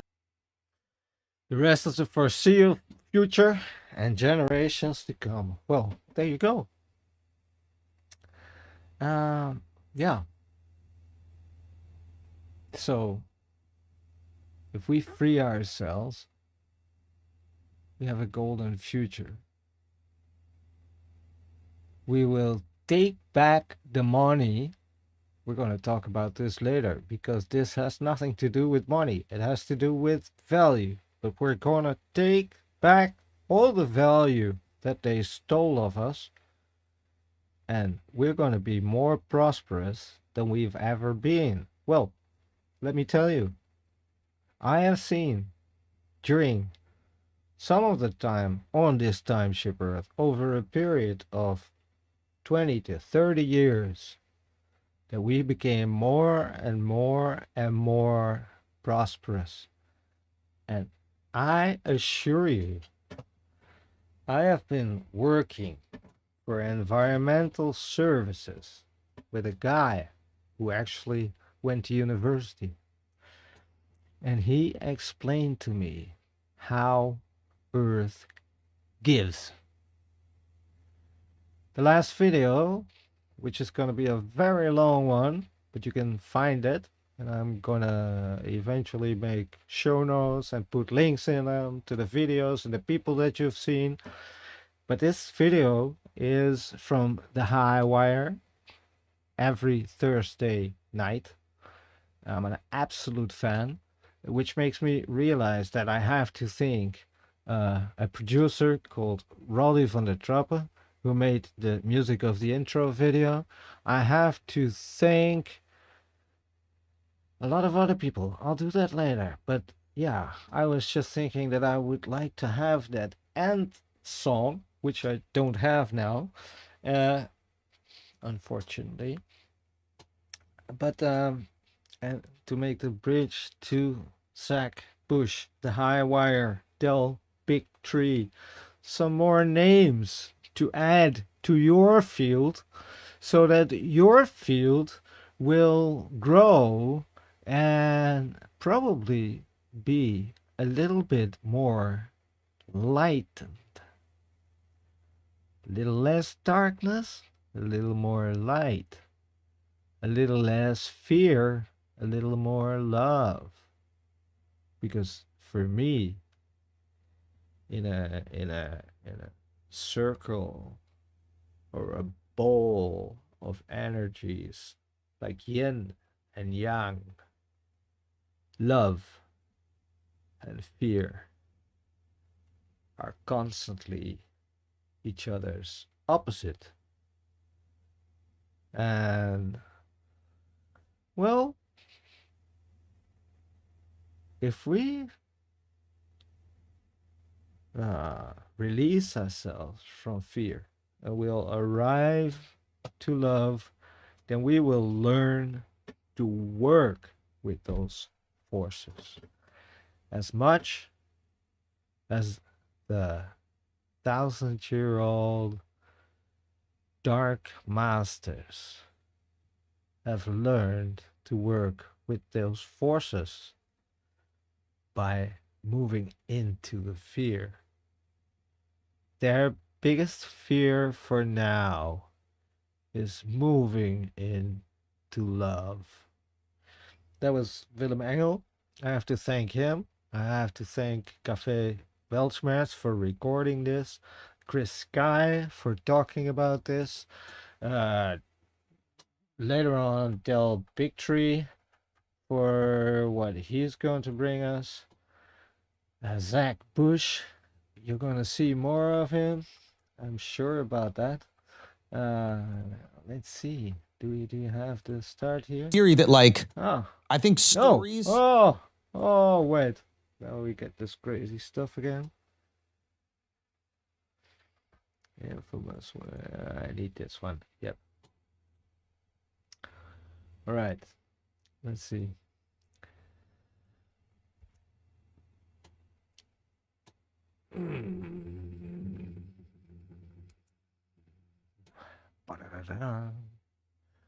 High Wire will be live in a moment.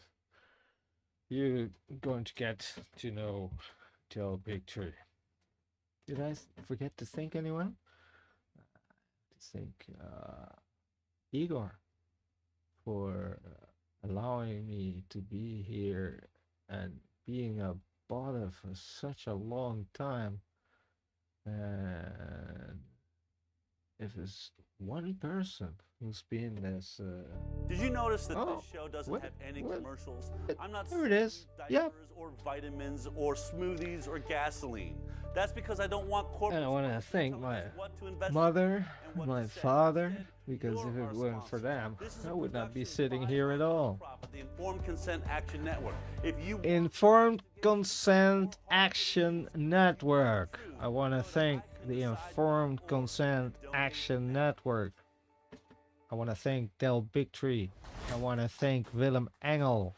I want to thank Ryan Christian. Whew, we're going to talk about Ryan Christian. He's going to talk about it. You heard Ryan Christian. Oh, good morning, good evening. It's Christmas. time to It's step Christmas. out Ha! onto Timeship Earth. I hope you're going to enjoy this. I enjoyed being with you for now, and I'm going to check out if I can watch my own stream live while it's running. Okay, what is this about a business? Donate? Yeah, donate. You have to donate because this costs lots of money and lots of time and lots of sweat and lots of investment and lots of nerves, and I'm still not there, as you may notice.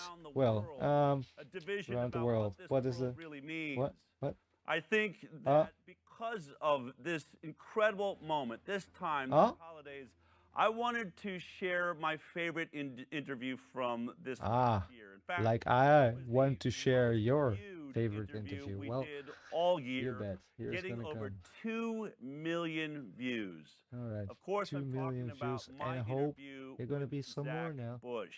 Whether Let's or not hope. you have seen this before, I think you See should you. sit down and see it anew. I say goodbye. I don't know that there's a voice on this Bye. planet that is better at really looking at the Bye-bye. problems of this earth, whether it's Here he is. global warming or vaccinations or drugs or What's going freedom on? or liberty. This is one person that I think is spreading a message Liberty. that brings us all together to a common understanding that we can make this world a better place. This is one of the most moving interviews I have ever done. You will see that by the way it has affected me at the end of this interview. I hope you enjoy this. This truly is a world-changing interview. Hey, Zach, I want to thank you for joining me and taking some time out of your day. I know we wanted to try and get together and do this in person. I found out I'm going to have to be quarantined in Hawaii if I go out there for like 14 days. And you would hate that. Do that. Yeah, well, that would be, like to be stuck in Hawaii would be just awful. But it'd be hard to do the show and, keep doing the work that we're doing. And of course, we looked into it, and because you can't come straight to Texas, which would have been fine, you have to go through California or Washington, you were going to get quarantined, for 14 days, so we just decided to do this way. But I want to thank you for taking the time. And, one of our most watched interviews I've ever done on the High Wire was when we really got into discussing the gut biome and our interaction with bacteria and viruses in the world. So I really wanted to reach out to you. But for people that are unaware of your work, I've been around, and you're this person that seems to have understanding of oceans, of coal mines, of hospice care. Can you just give me a sense of how those different stories are all encapsulated in your background? How would you describe your expertise?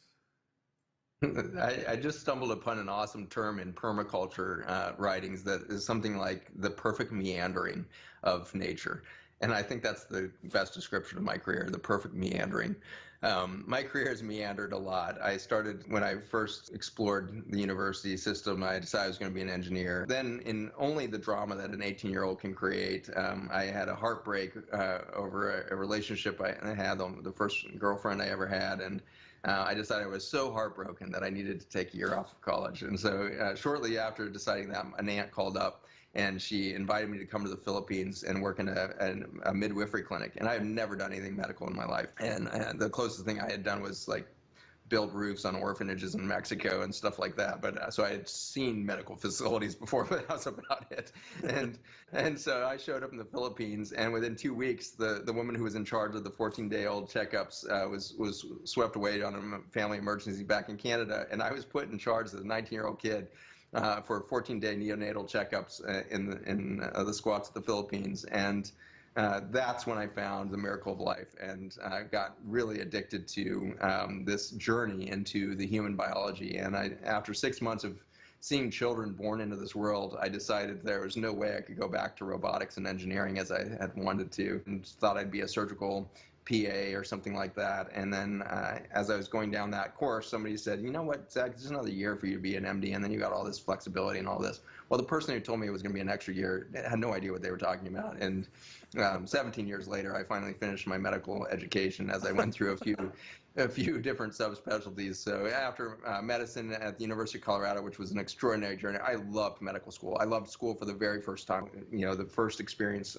was gross anatomy, and it just exploded my mind. I suddenly knew, I felt like I couldn't forget anything. I felt like everything made sense suddenly because I could see down to the fiber of tissue and an exquisite, you know, when you dissect a human body for 4 months, you can imagine that you've learned every vein, you've learned every artery, you've learned lymphatic systems, you've learned every nerve in that body.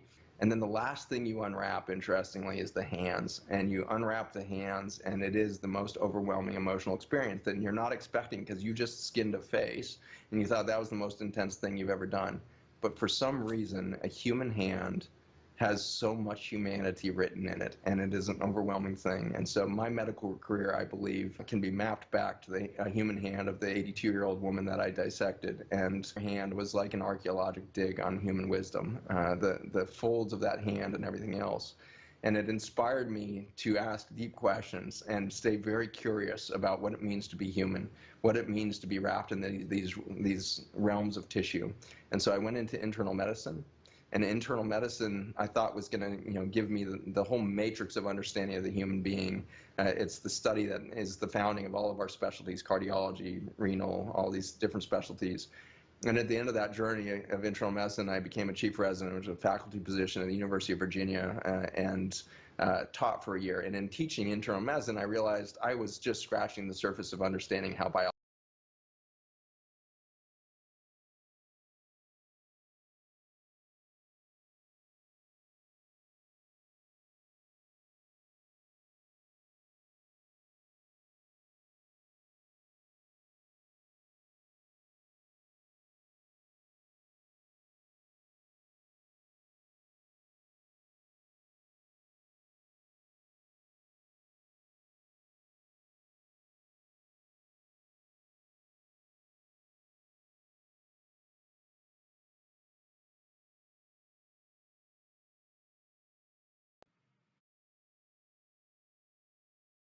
You will see that by the they were talking about. And back in Canada, and I was put in charge as a 19-year-old kid for 14-day neonatal checkups in the squats of the Philippines. And that's when I found the miracle of life and got really addicted to this journey into the human biology. And after 6 months of seeing children born into this world, I decided there was no way I could go back to robotics and engineering as I had wanted to, and thought I'd be a surgical PA or something like that. And then as I was going down that course, somebody said, you know what, Zach, this is another year for you to be an MD, and then you got all this flexibility and all this.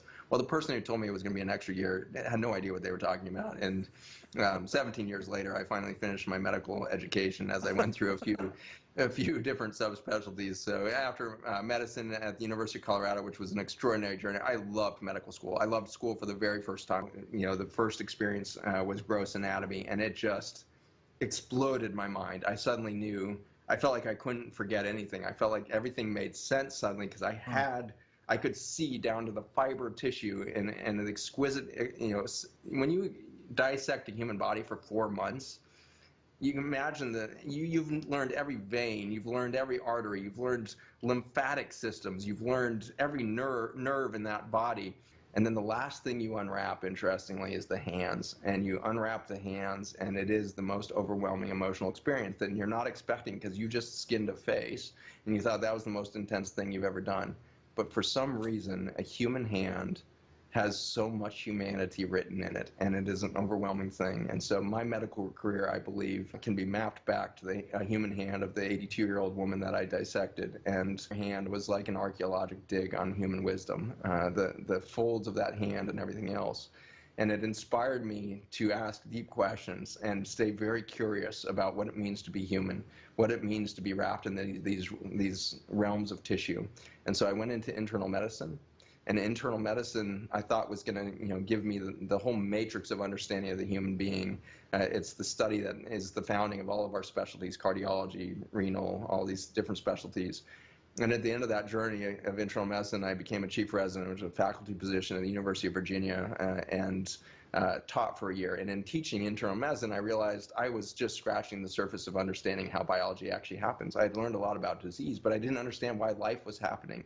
And so then I heard about the endocrine system, early on, and that kept in the back of my mind as maybe the secret, maybe the language of the human body is these hormones that coordinate 70 trillion cells to ignite life. And so I did that, and at the end of that journey, it was in cancer research and developing chemotherapy, and then came to the realization that there had never been a case of cancer in history caused by a lack of chemotherapy. And so I realized I was going down a dead-end path that was never going to take me to a root cause solution. And so then I went into hospice and palliative care, thinking that maybe there I would do no harm, and I would meet my Hippocratic oath, and I would learn something of life and death. And it was a beautiful bookend to my experience of birthing babies in the Philippines. And there's definitely a second birth that happens. And that journey took me out of the hospital system because I started to realize I wanted to know more about life. And to know life, I figured out I needed to know nutrition. And so I started a nutrition center 10 years ago and started my own biotech laboratory on the microbiome 8 years ago, in realization that it's not the endocrine system that is the language and coordination system of human biology. It's the microbiome. It is the bacteria and fungi that we live within that is the communication network of life. And that's been my exciting journey over the last 8 years, is to dive into life itself there in the microbiome. I really wanted to reach out to you because we cross each other's paths here and there when we're speaking, but you just don't seem to be someone that is tooting anybody else's horn. You really have your own perspective, and I was hoping you could sort of just give me your perspective on COVID-19. I know you're a busy guy. I doubt you watched my show. I haven't been aware of what you've been saying publicly. So I want to just open because you're someone that I really have watched put thoughts together in a way that seemed to resonate. What is your perspective of COVID-19 and this experience we're all having together on a global level? I think to answer that effectively, I need to just back up away from the current situation. And the virus is going to move through the population, and just like every other coronavirus that we've seen that's resulted in widespread death, it's gone within 2 years. The first one was SARS, and no vaccine, no anything. We just developed herd immunity or adjustment, or the actual biologic pool for the production of that virus disappeared. And so that was gone. 2002 it happened. By 2003 it was gone. MERS happens 2012. By 2013 it's gone. No vaccines. And so these things are sweeping through the environment, and we make a news story out of a few of those, SARS, MERS, COVID. But if you look back to like 1976, when we saw this huge uptick in viral syndromes, around 1976 is when we started to see species jumping viruses that were really starting to do weird things genomically. We've had 12,800 recorded new viruses in that time, and that's only the ones that we managed to record and find and categorize. There's probably 100-fold that, or 10,000-fold that, or 10 million-fold that we haven't understood. The amount of genomic information in the atmosphere and soils and water systems is beyond our supercomputer power to analyze.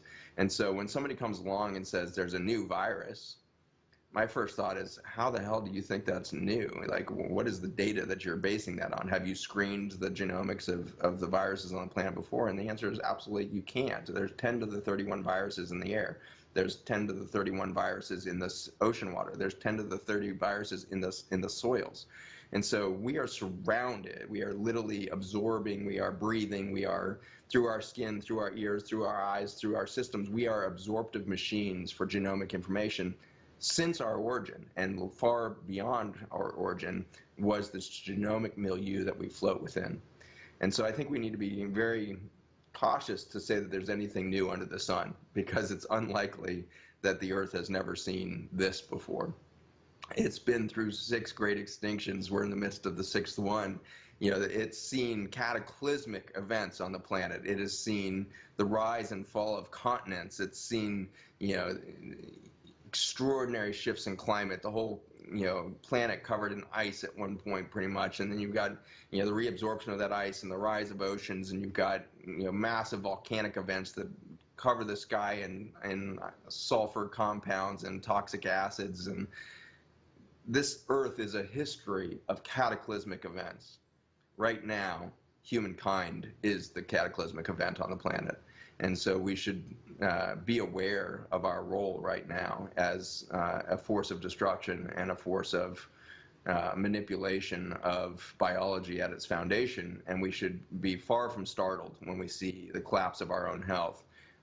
It is the most predictable thing scientifically that you could possibly do. Our group is tiny. I'm a self-employed, scientist, self-fund my little laboratory. We keep doing what we do because it's interesting, and it's, even if we're going to go march into extinction with the rest of the humankind, let's do it with our eyes wide open and celebrate the beauty that we are in. Life is extraordinarily beautiful. And I would include the viruses as perhaps an extraordinary showcase of the beauty. There is a genomic language on this planet that we have termed viruses, and then we termed them, I think, mistakenly as part of the microbiome, and then we made them our enemy. And so we told an extraordinarily damning story of a language of genomics, a language of life. And the story we need to retell is that life is freaking beautiful, and it is adaptive, and it is regenerative, and it's always looking for the next solution. And the way in which we look for solutions and adaptability is through viruses. That's how we do it. That's how life has always done it. And so if you damn a virus, you have just damned the language of life itself. I mean, that's confusing, I think, for your average person, right? What do you mean by we're being told viruses are the enemy? We stop, vaccines stop measles. We've stopped polio. We've stopped smallpox. There's reasons. Those things killed people. What do you mean viruses aren't the bad guy? I mean, when I think about it, and that's what are you going to say about polio, Del? What are you going to say about, these deadly diseases that medicine has stopped before? How can you say that viruses are beautiful?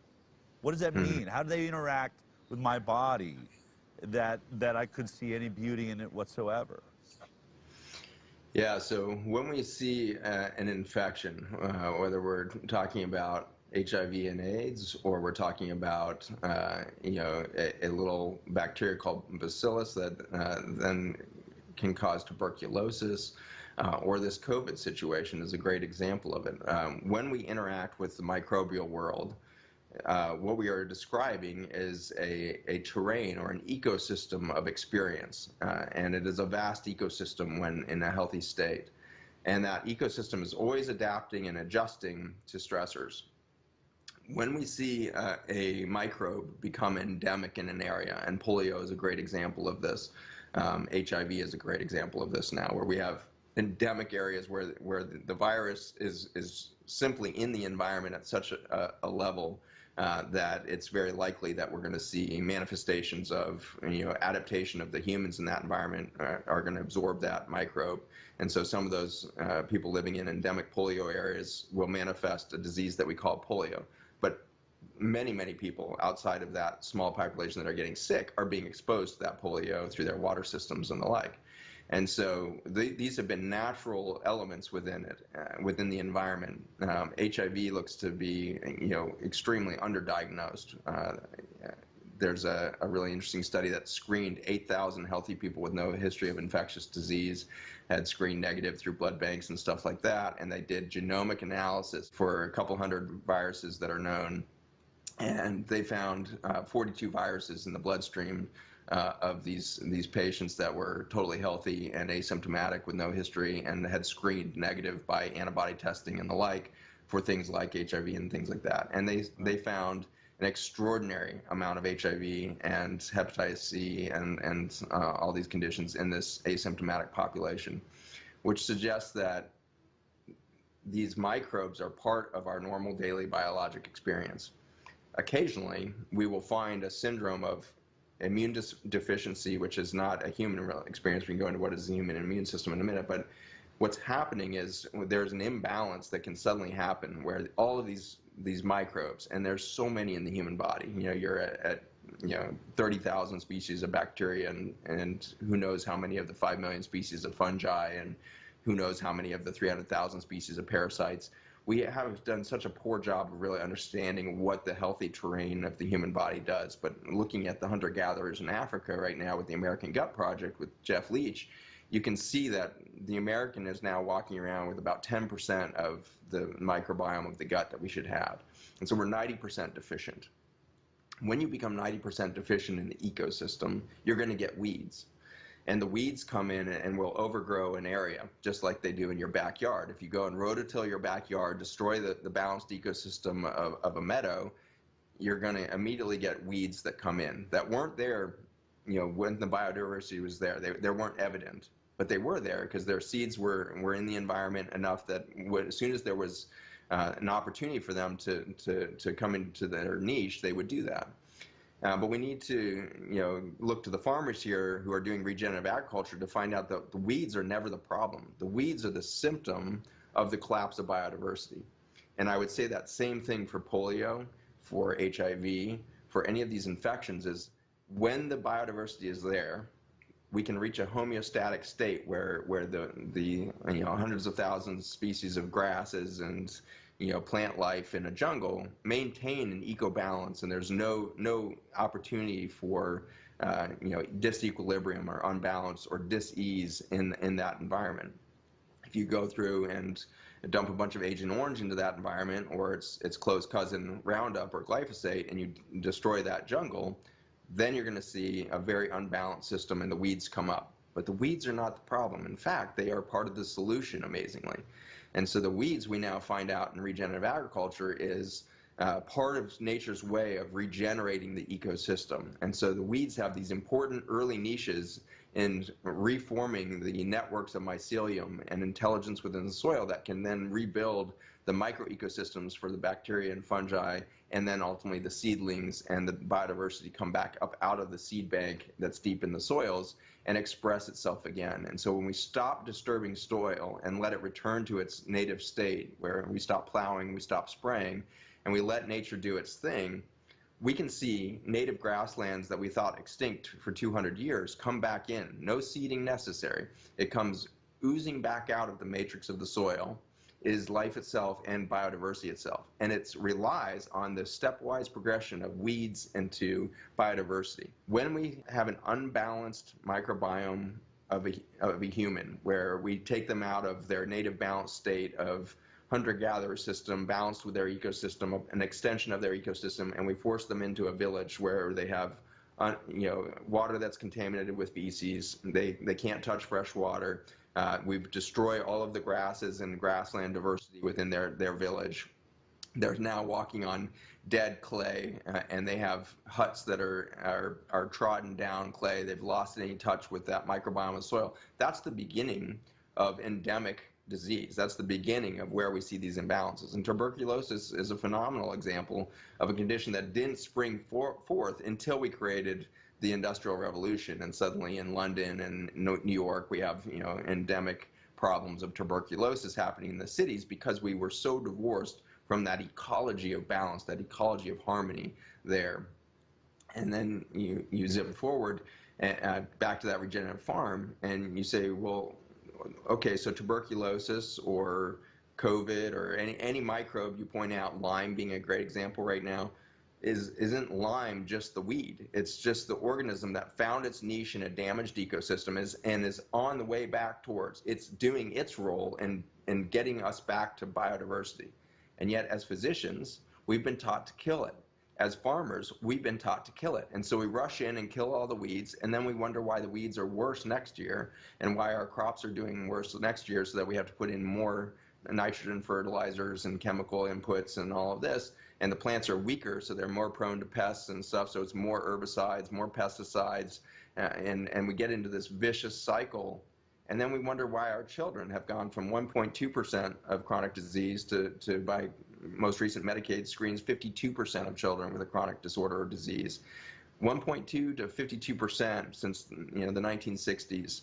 And so what in the last 50 years has it created this epidemic of biologic denuding or biological loss in our children and in our farmland? And the answer is a war against the microbiome.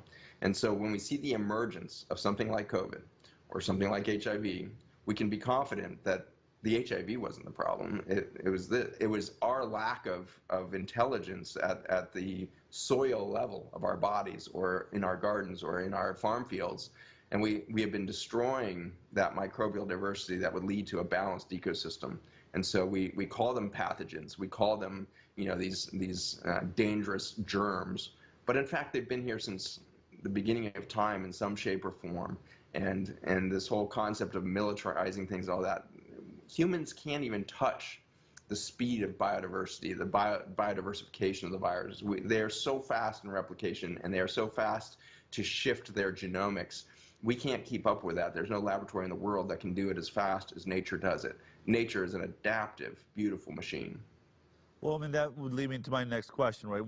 There's a real, I mean, it's really coming up now in the media. There's questions on, was this created in a lab in Wuhan or in a lab in North Carolina and moved to Wuhan? Is it an escape? Is it a bioweapon? Is this a man-made? I've heard scientists say that they are, they're replicating and evolving these viruses for, scientific research. There's questions on whether it should be being done. Gain of function is this thing we're hearing a lot about now, creating these gain of function viruses. I heard a scientist yesterday in a piece say they're using these gain of function and they're evolving these pathogens, at 8 million times the speed that nature would do it. And it seems like you just told me the exact opposite. What's your perspective? Is this man-made potentially? And is that why it's maybe more deadly or not? Where are you at with that conversation? Well, all the public health statistics, from the CDC's website on respiratory death is probably the best place to go. Like, do we really have a pandemic going on right now? And what we can say with great confidence from the CDC's own data there is that this has been a very mild respiratory death season. It's one of the more mild ones in the last 7 years. And so where we ran into severe problems by respiratory death was 2017, and that was from influenza. It was a bad influenza strain that went through the world. We had 7% mortality. The CDC announced a 7% mortality in January of 2017 and said this is going to be a catastrophic flu season. And it was. Like, you can see respiratory death just shoot up that year, well above baseline seasonal changes that we see. And that was across the board of pneumonia and other pathogens in addition to influenza, but influenza accounted for the huge spike. We did not see that spike happen this year. There was no spike of respiratory deaths beyond our baseline seasonal changes that we see. And so every year there's pathogens that cycle through that will lead to the end point of pneumonia and respiratory death. And we don't discover what it is. We don't genomically take the effort or have the laboratory intelligence to go find that thing. And so I would say, first of all, there's not any evidence by respiratory death in the United States that we have, some massive new thing that has happened that's a bioterror weapon. If somebody created this virus, we don't need to fear them because they did a really bad job. The flu 3 years ago did a much worse, toll on humanity than this thing. So if this is a biologic weapon, they're not very good at it yet. Did it kill some people? Maybe. People certainly died with COVID in their bloodstream, but like I said, if you look at the genomics of the bloodstream of 8,000 healthy people, you'll find 42 common viruses, including HIV, to be relatively common in that population. So when we go and test the bloodstream and say there's PCR evidence of DNA of COVID in your bloodstream, all we've said is that this is part of the garden. COVID is now part of your terrain. Is that COVID responsible for the downstream syndrome? it's impossible by our own assessment, because when Harvard analyzes death from COVID, what they find out is it's actually air pollution that predicts better than any other thing in the environment. And better than the presence of the virus, your prediction of death is how many micrograms of air pollution, smaller than 2.5 nanometers, is in your air that you're breathing. That's what you're going to die from. And so, and it's so powerful that it's every 1 micron. It turns out that a year ago, I was at Sun Valley Wellness Festival, and I showed everybody where the next pandemic was going to happen, right out of central China. And I showed the spraying map of Roundup in China and said, it's going to come right here because that's where we're putting the most pressure on biology. And so when a scientist yesterday says these labs are doing this 8 million times faster than nature, that nature can do this at any speed it needs to do. Nature is way more adaptive than our laboratories are capable of. But I would say that nature has had very little reason to do really rapid genomic shift over the last few thousand years, until we've scaled industrial agriculture to the level we have. And with now 4.5 billion pounds of antibiotic being poured into our soils every year, we're putting extraordinary pressure on the microbiome. And so I believe the microbiome is accelerating its genomic generation of genetic material that we call viruses now, because it needs to adapt faster than any time in the last 55 million years. There's a force of nature happening that we call extinction that is forcing massive adaptive information stream to come out of biology itself. And we need to realize that we're producing that too. Our stress produces huge genomic information out of us. Do we call that viruses? No, we call that exosomes, and there's different ways we kind of categorize those things, but really it's just lexicon. Biology that's under stress expresses new genomic information, and we do that by the second. Every second I am expressing different microRNA, and my microRNA exudes out of my body. My microRNA is carried in these tiny little exosomes, and it's not a full protein coding gene. It's tiny little messengers to the whole genome around me, to the microbes around me, to the family members around me, to the pets, to the people I walk by, to the plants that grow around me. I'm expressing genomic information out there as to what my stress level is. And so every organism on the planet is generating this. Now imagine 7 billion humans expressing genomic information. Now imagine 1.4 quadrillion bacteria on your body expressing genomic information. At least 50%, or 30 to 50%, depending on which system you're in, of the viruses that are coming into the environment are being made by bacteria. We call them bacteriophage. And so bacteria are making this genetic information. The human cells are making this genetic information. If we're not making genetic information that's an exosome of a virus type thing, then we're making these microRNA signaling devices. We are literally exuding this. Now, how can a lab say they can do it 8 million times faster than that host of complexity? They simply, I would just argue that all day long. That's physically impossible for a lab to do this faster. Can they do it in one strand of DNA faster? Sure. But they have to bet that what they're doing there is going to then interact with the environment in some intelligent fashion. Let's think about a pile of pig stool. This is my favorite kind of mental exercise. One of our highest uses of antibiotics right now is in pigs in the protein production meat industry. And the stool of pigs is now considered a hazardous waste. You can't, it's illegal to transport it across state lines. So in North Carolina, where we have the largest swine facilities in the country, with Smithfield and the like down there, they have literal lakes of pig stool. They build levees to contain these hundreds of millions of gallons of pig stool that they can't transport. They can't put it in the ground either because it's a hazardous waste. So all they're allowed to do is contain it in these massive swamp pools of pig stool. In that pig stool, you've got somewhere around 10 to the 15 viruses per spoonful, and so 10 to the 15 is there's a lot of zeros after the one there. So you have this massive viral transcription factory of hundreds of millions of gallons of stool full of bacteria, bacteriophage, and all of this virus-generating machinery. In a lake full of stool like that, you've got a factory, a viral factory, a genomic shifting factory of quadrillions and quadrillions and quadrillions of cells that are generating new viruses, checking, misspelling them, creating genomic shift. Then a new protein gets adapted, and now you have a new virus. or a new viral genetic makeup, and then you shift that again through misspelling.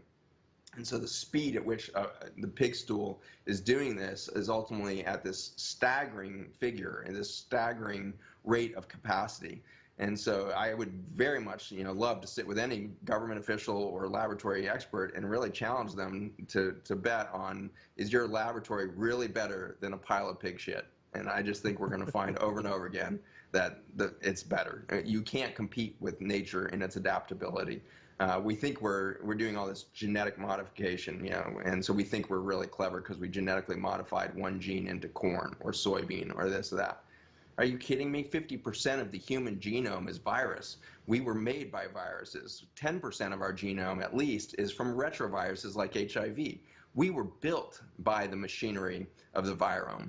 And so don't tell me you figured out one gene and now you're at the co-creative capacity of Mother Nature.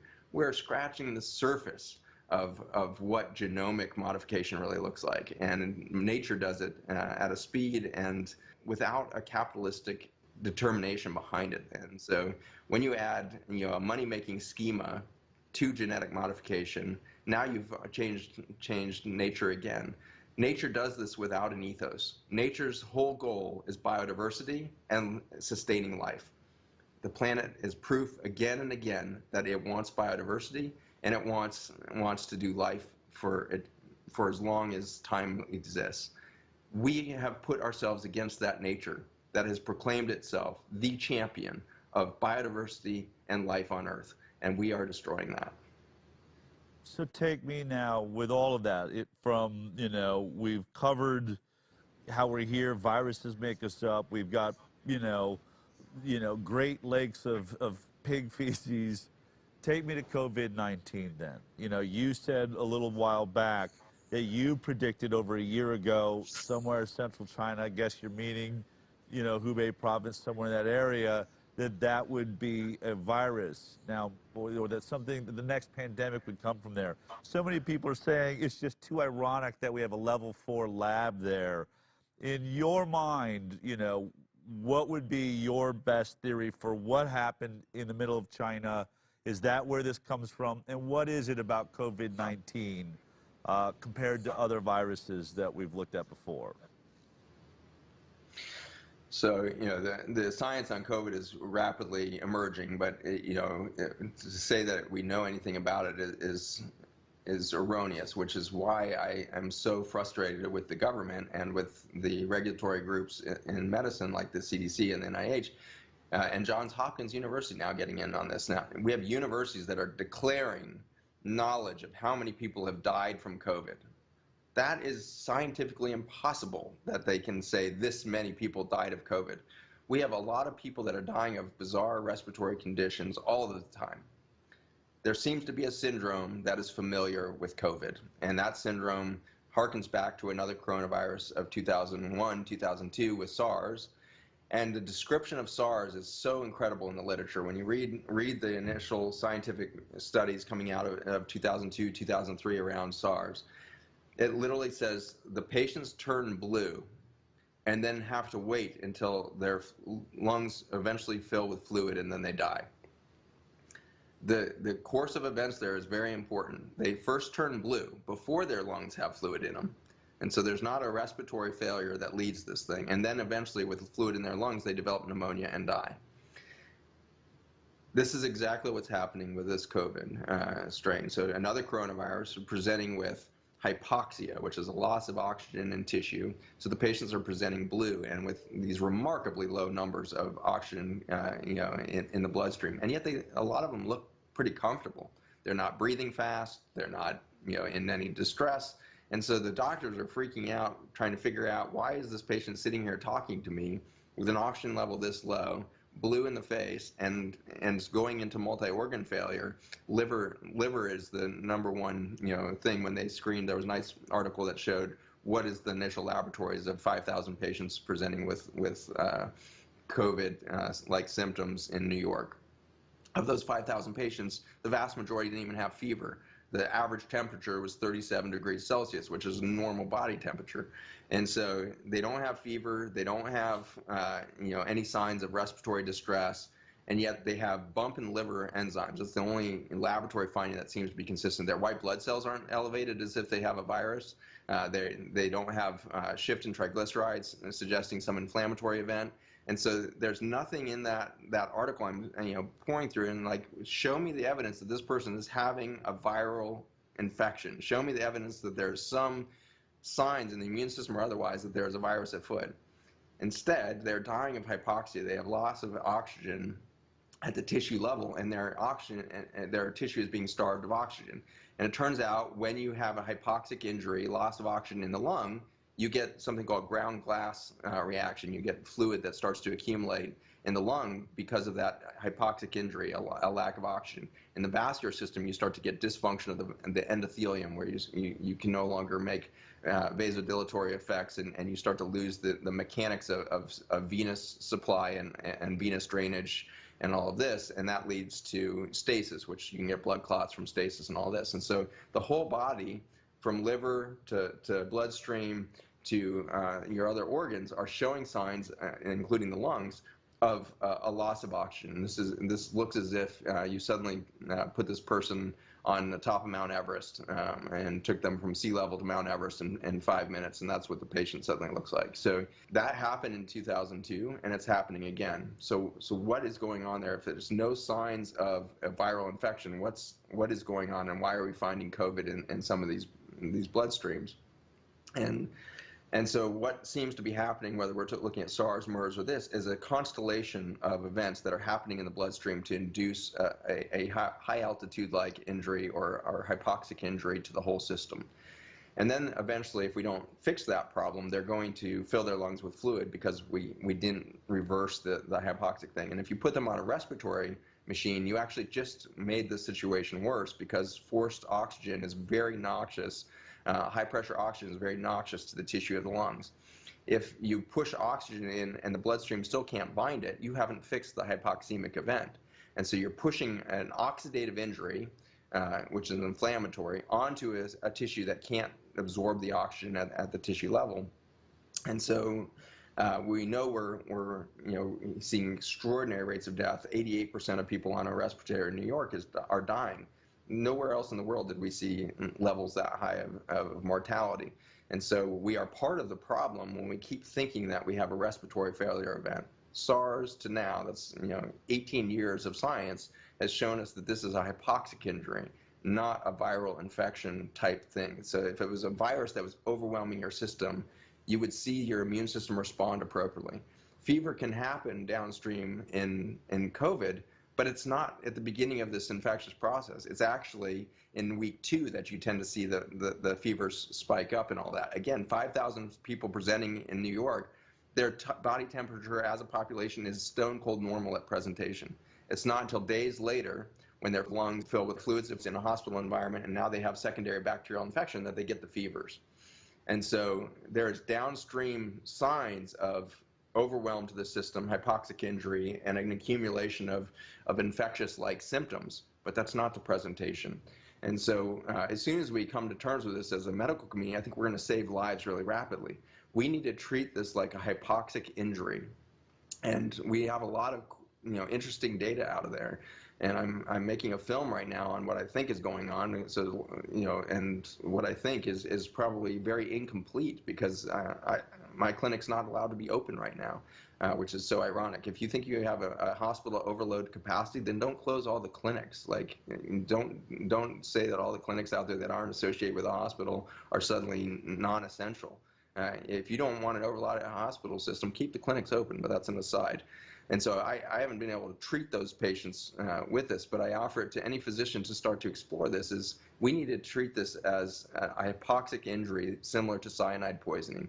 And so we need to start to put in the pieces to change the shape of the hemoglobin, which we can do. We know how to treat cyanide poisoning. Cyanide poisoning happens to present exactly like COVID syndrome, which is non-febrile, blue patient, with signs of liver failure and hypoxemic injury to the organs, developing later into respiratory death.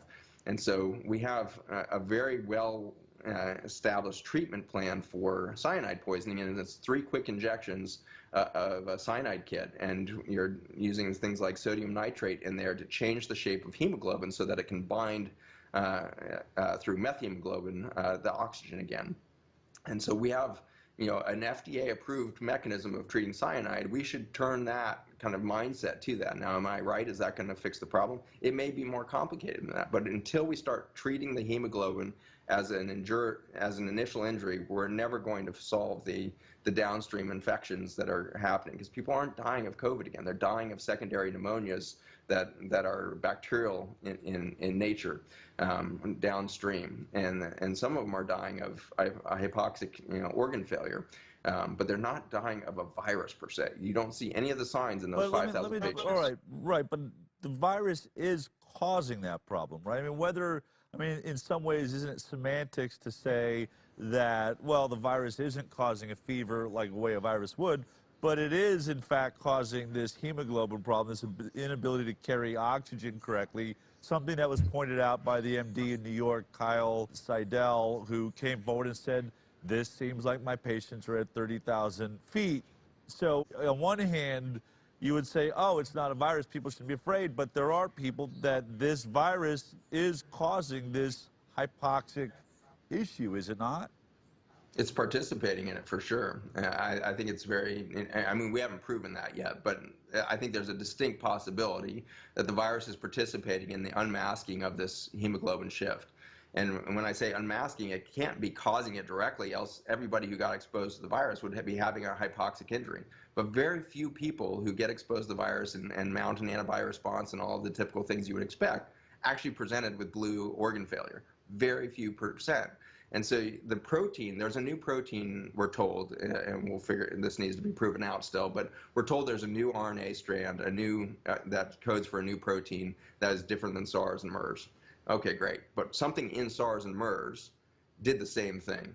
And so there's been something stable in these coronaviruses that is unmasking in a small percentage of patients this hemoglobin type effect.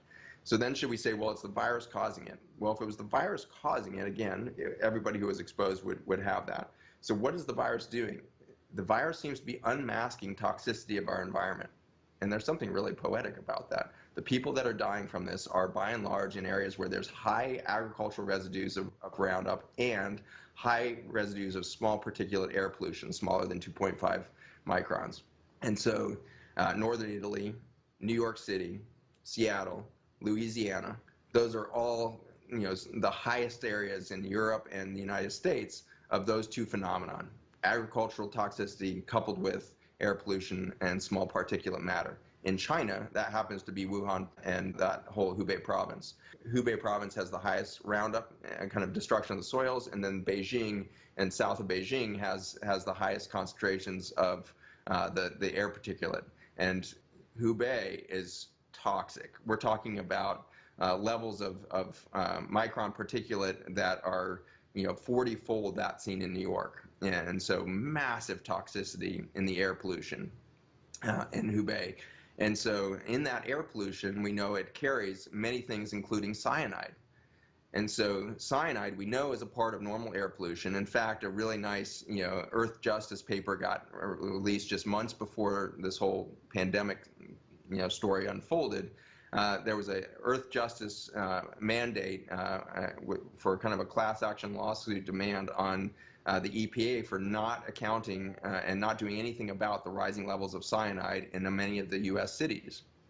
And we were above, safe thresholds of cyanide over and over again, and there was nothing being done. And so Earth Justice recognized that, and then months later, we see people dying of something that looks like cyanide poisoning. And so what I think is interesting is the possibility that nature, in a toxic stew of dying soils in a glyphosate Roundup intense farming area of China, has unmasked the relationship of cyanide to hemoglobin. And is this an adaptive event happening as nature has exuded this?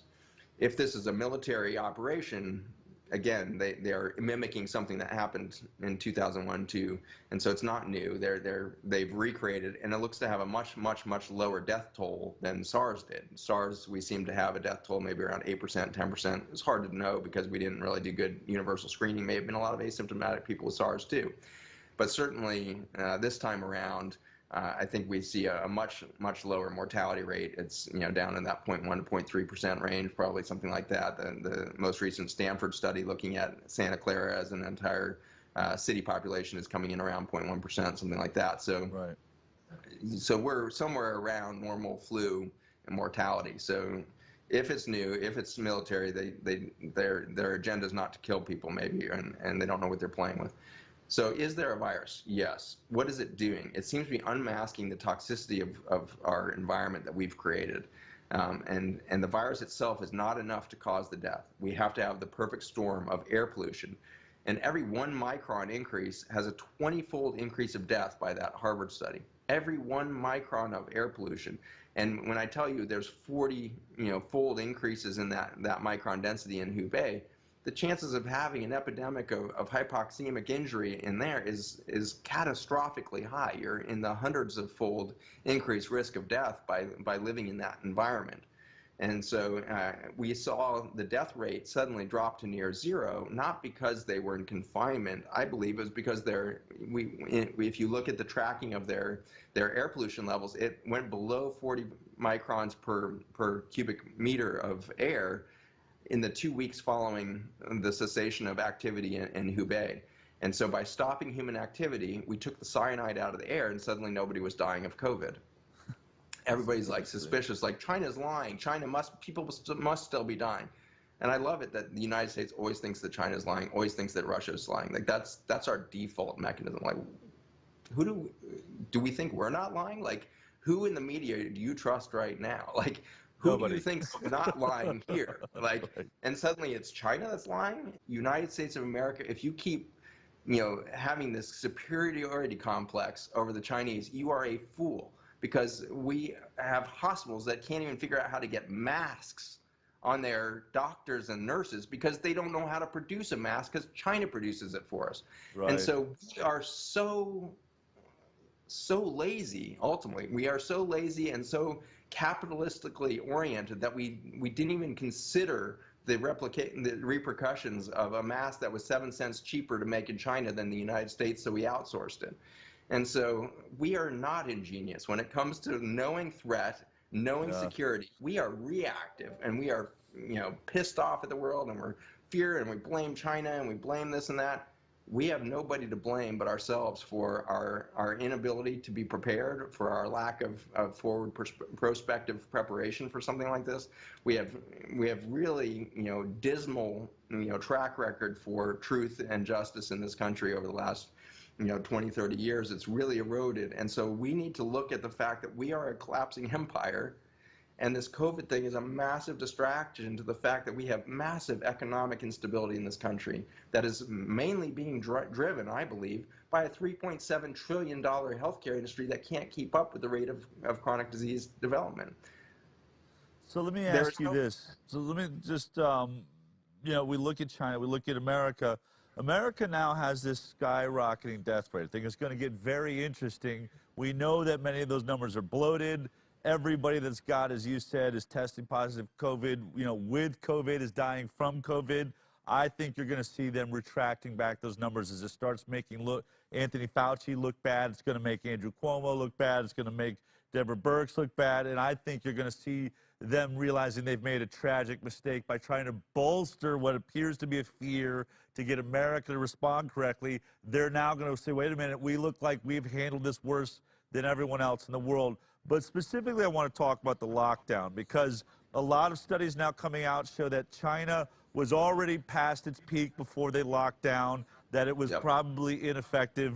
I think if you're going to point to a country that locked down pretty early, it would be America. I think we stopped travel earlier than most. We moved in this lockdown, and yet the former head has come out and said, we haven't seen the kind of declines that we were expecting to see at this point. We haven't, the death rate's the same. It's continuing. We're not curbing it, and now we're going to open up. So my question to you is, do lockdowns work Or did they work for COVID-19? Do they work at all? It seems like we were earlier than anyone else, and we have this, you know, look, there's two ways to look at it, right? It's still an infinitesimal death rate, really, if you really strip down what is actually a COVID-19 death.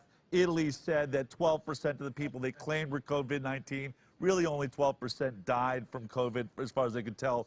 The other, 80-something percent, 88%, died of other complications from the illnesses they had previously. I think our numbers would be about the same. But does a lockdown, you study viruses, you study bacteria, the biome, can we stop the biome in its natural proliferation by locking ourselves down, I guess, is ultimately the question. Not only can we not stop it, we wouldn't want to, is my position. And that, the adaptation speed of the planet is determined by airflow on this planet. And so genomic information didn't wait for humans to show up. Viruses have been transiting our globe since long before humans showed up. In fact, without that virus, parade of genetic information mixing with the milieu of life and, informing the milieu of life over billions of years, we would not have even shown up. And so we know that viruses can travel rapidly around the planet without human travel, without It's not airplanes? I mean, because we're being told it's airplanes, right? Airplanes are what are delivering the viruses. That's now called aerobiology, which is the whole science of how airplanes, move viruses around quicker. If it's quicker, you're talking about a number of days, down to probably 3 to 5 days, because all you have to do is wait for the air to traffic across the Pacific Ocean. So at most, you're looking at a couple weeks where the air is traveling. So there's two ways that viruses have been measured to move. One is through respiratory spit, and this is the one that gets all of the attention from the mask people. And so the people that want you to put a mask on, the people that want you to go self-sequester, are studying the droplets, and the droplets in your respiratory state that carry virus go about 3 feet. And so if that was how viruses traveled, then airplanes would be super important in the movement of viruses around the planet.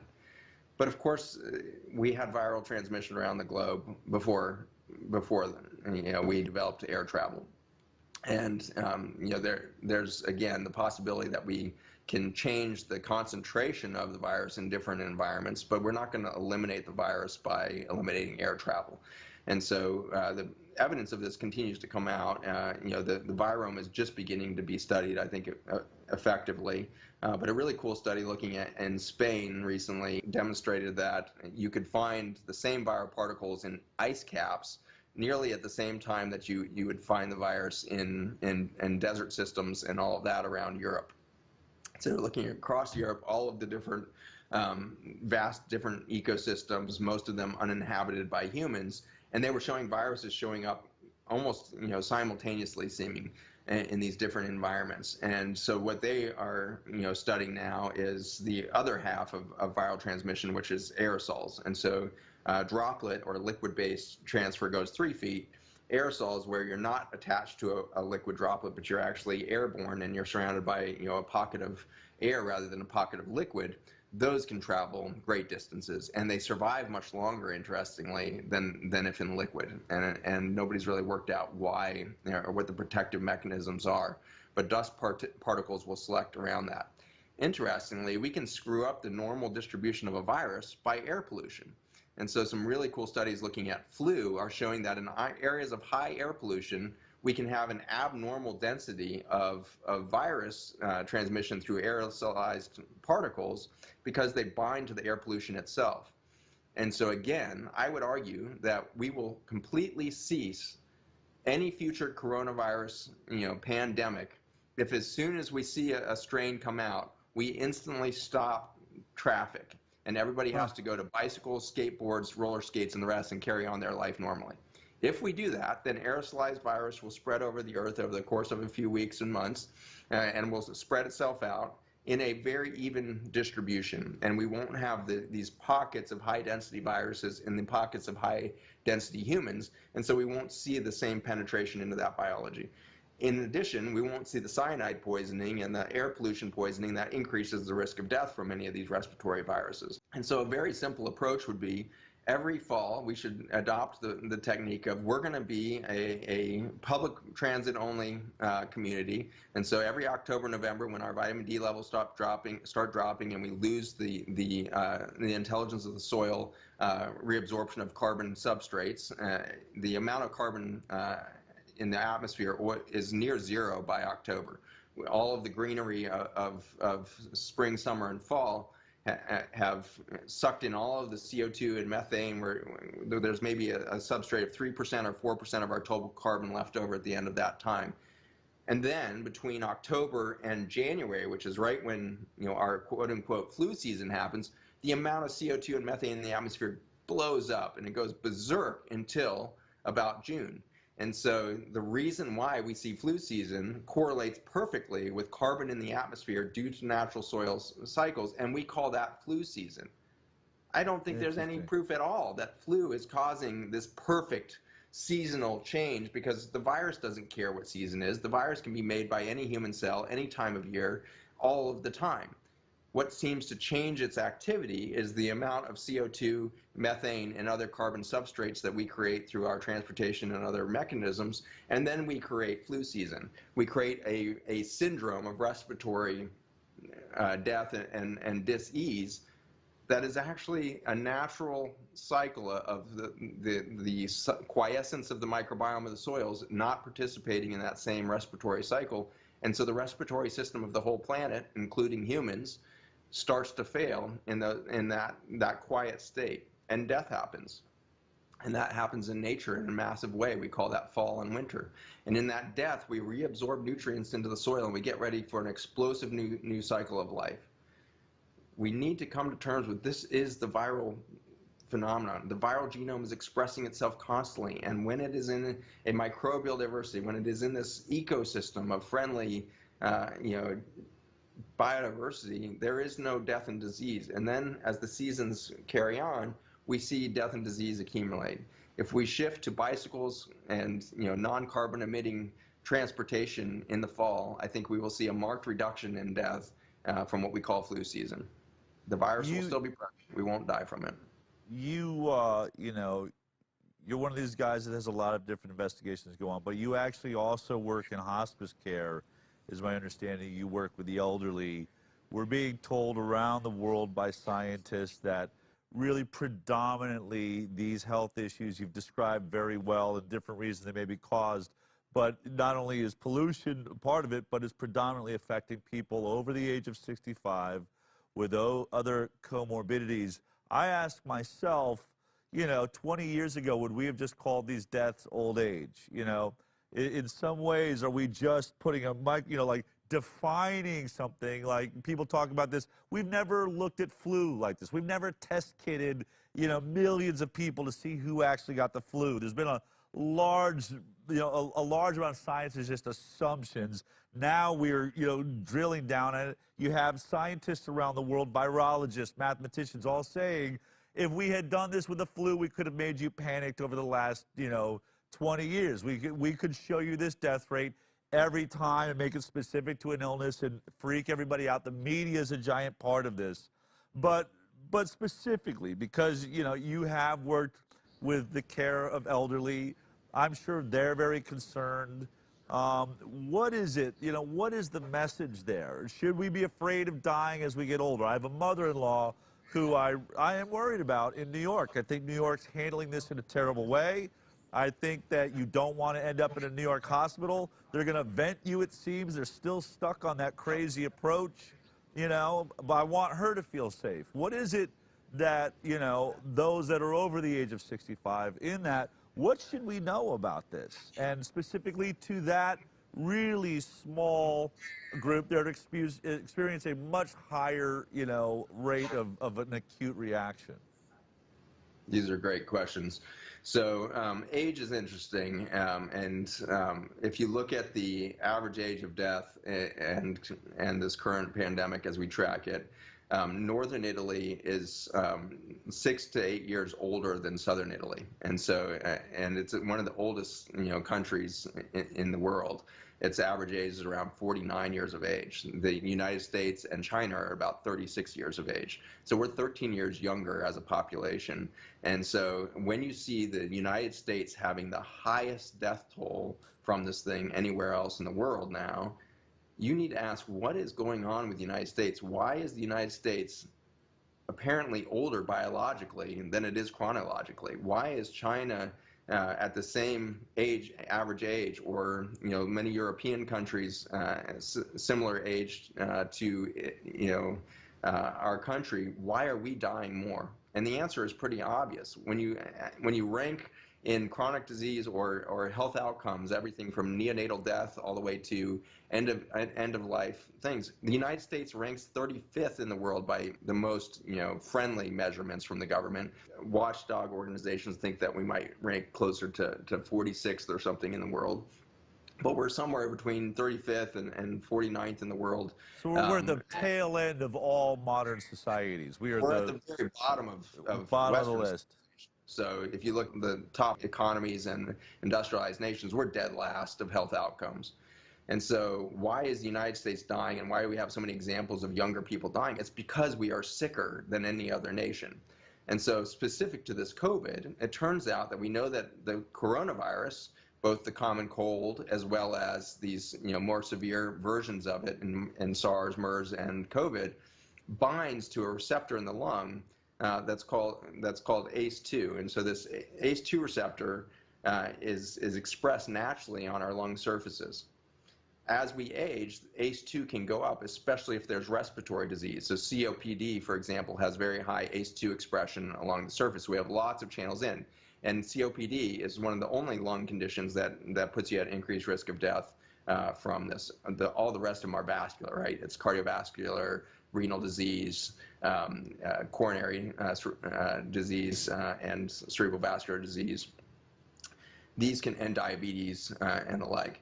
If you look at those comorbidities that people are dying from and their relationship to this ACE2 receptor, it gets pretty interesting, because ACE2 goes up naturally in lung tissue from damage from emphysema type things with COPD, but not in cardiovascular disease until you add two drugs.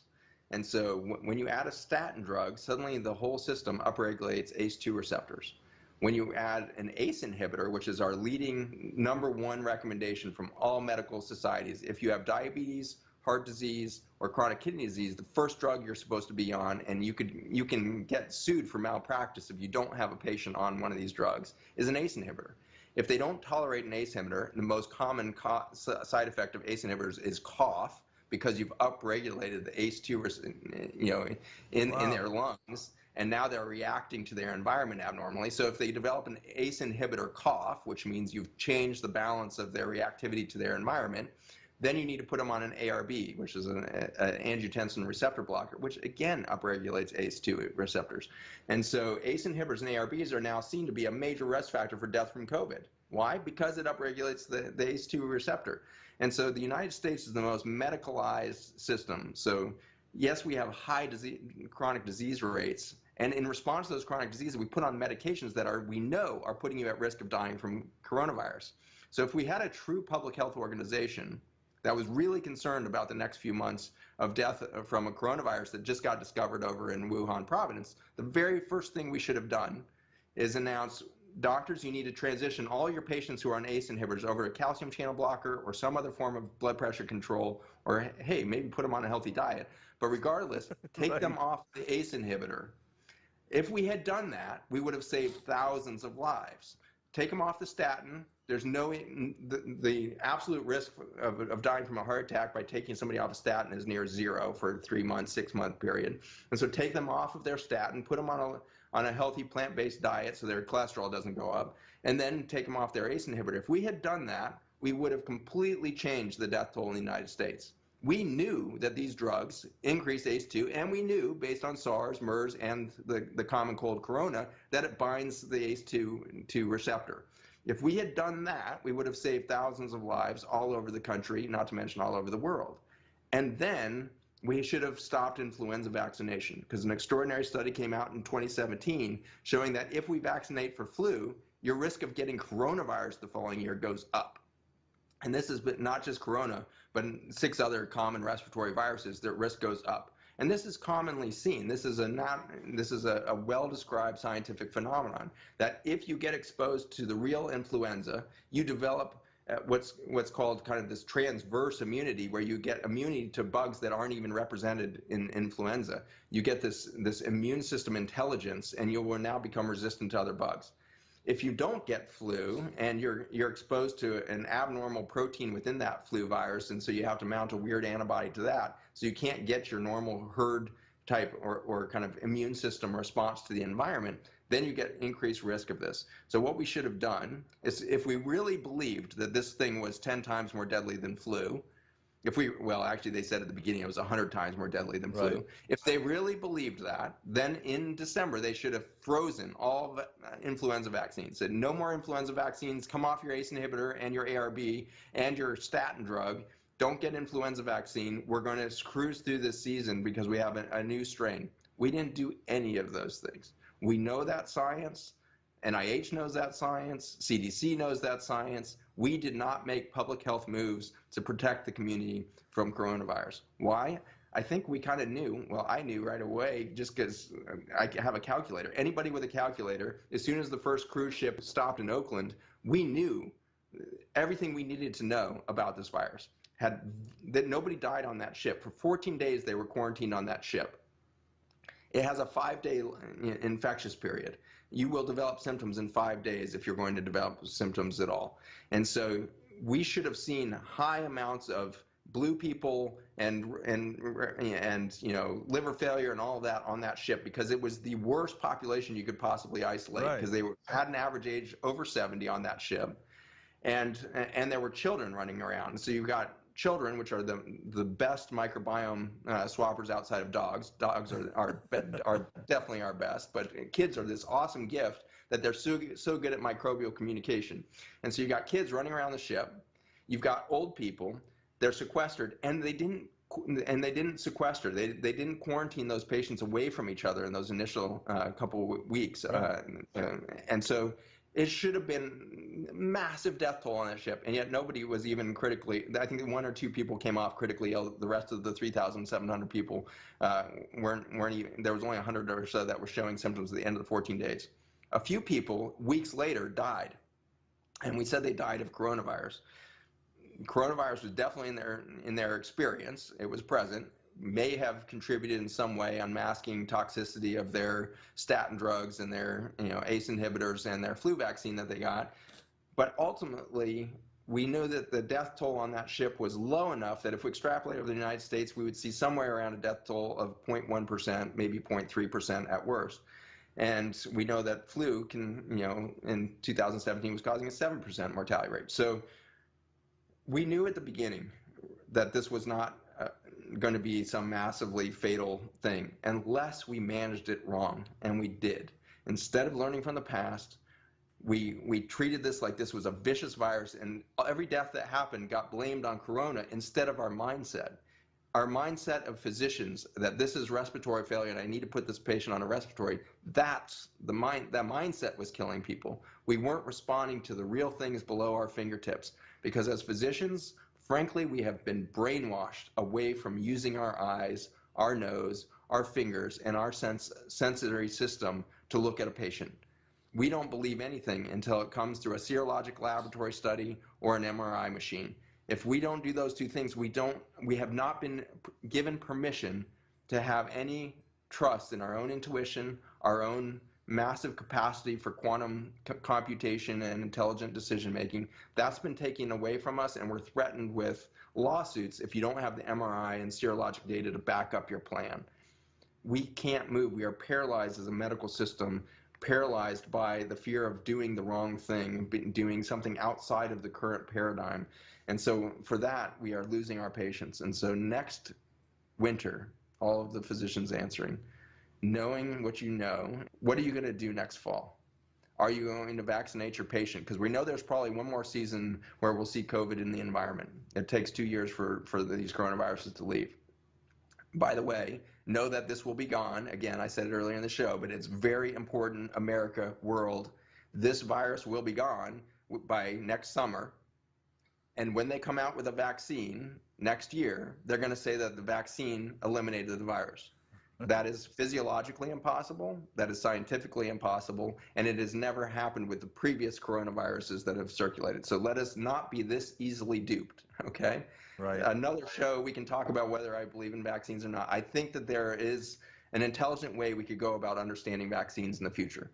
But since 1986, you know better than anybody else, we have not been testing for efficacy and safety of our vaccines. So are vaccines important? Is Zach against vaccines? No, Zach is fully for an intelligent, microbiome-informed new model for childhood immunity and vaccination. That's what I want people to sign on to. And so as an invitation on the tail end of this film will be an invitation to go to my website and sign a petition as a physician or scientist to sign up for healthy child immunity and intelligent vaccination. We need to bring the new science of the last 30 years to the microbiome to update our understanding of our relationship to the microbiome, and we need to stop seeing ourselves at war with it. We need to see ourselves as an ecologic member. We are a member within this microbial community. We are an ecosystem in and of ourselves, and we need to now advance the science of vaccination to understanding that exquisite role of microbes in our genome, microbes in our immune system responsiveness, microbes in our capacity to adapt and resist cancer and the chronic diseases that are truly threatening life on Earth. Just as we sort of finish this up, we've talked about all of what the virus does. What about the damage? I mean, you also work with elderly. We're locking elderly away. They're not being visited by their families. People are dying all by themselves in hospitals. People aren't being able to go to memorial services and go through the experience of releasing these people and their family. We have literally become virtually, you know, I would say inhuman towards those elderly that are in end-of-life scenarios, whether it's COVID caused or a heart attack that happened because they didn't have a hospital. What is the hope for the future? Is there hope in this? What are we to learn as we move forward? Because on one level, you know, you've described the weeds as being important. They're just like viruses are important, but our human connection too is so important to this. Do you have any thoughts on the result of the disease or the infection, which I would call our lockdown? Our, as you said, our incorrect approach is its own disease of mindset. What would you like people to know, as you know, as a career, you stare in the eyes of these people that are going to have this transition period? Should we be afraid of death? Are we dying? Is this inhumane? Is there hope for us to move forward, or are we just looking into a dark world, as you know, that's now out of our control? If there's crimes against humanity being exercised right now, I don't believe that it's in a military lab. I believe that it's in those ICUs of dying patients alone. In what time in history have we decided that we need to, en masse, let people die alone? Marines are taught to never leave a soldier on the battlefield. Marines will literally charge into machine gun fire, into rocket fire, to go grab that injured soldier so that they don't die alone in enemy hands. What level of fear have we induced in mankind that we are letting our revered elderly and our young people who are dying from these conditions die alone? It is worse than rocket fire. It is worse than this. And we've generated that level of fear around a virus that looks to have a mortality similar to flu. What are we doing with this tyranny of fear? We are tearing apart the very fabric of what it means to be human. There's an innate drive in us to stay connected, to stay in one another's presence, to have fellowship with one another. It's written into our Constitution that you will not block public gatherings. You will not block the ability for us to get together and practice our spiritual faith, to practice our spiritual experience. And if anything is a hallowed ground of spiritual environment, it is the birthplace of a child and the birthplace of an elder person about to transition to the other side. There are two births that happen to humankind. And the first, of course, must be extraordinary. If we could remember it all, how amazing would it have been? When you are in the womb of your mother, you can hear sounds muffled, and you can hear the voice of your family members. You can hear the bark of a dog. You can hear the closing of a door. It's muffled, but you can hear it. You can see the light filtering through in the morning through the skin of your mother's belly and through the wall of the womb. You can see these transitions of shadows moving by. You can see this beautiful world, and it's all in red hues. It's reds and oranges, like an eternal sunset happening around you. And then there's peaceful darkness in the night, and it's silent, and you've got your mother's heartbeat right next to you, and you've got this extraordinary holy of holies, this protected space that you're in. Then suddenly, at the end of 9 months, your entire human existence so far only knows this space. You have this catastrophic event where intense pressure is put on you, and you're being covered in microbes as you go down this, and your immune system has never seen this. Your whole body has never seen this whole body of life that's coating you, and you're in this transit of dark tunnel and compression. Your heart rate is 180 and pushing 250 at moments because you are in this intense physiologic pressure state, and you think you are dying. I think that must pass the tissue levels possibilities. I think I'm dying because the light is gone, and all I hear is crushing pressure, and all I'm experiencing is, and then suddenly you're in the light, all the pressure is gone, and you can't believe the beauty around you. The face of your mother is mind-boggling. There's 1,000 colors in just the iris of her eye that's looking in your face.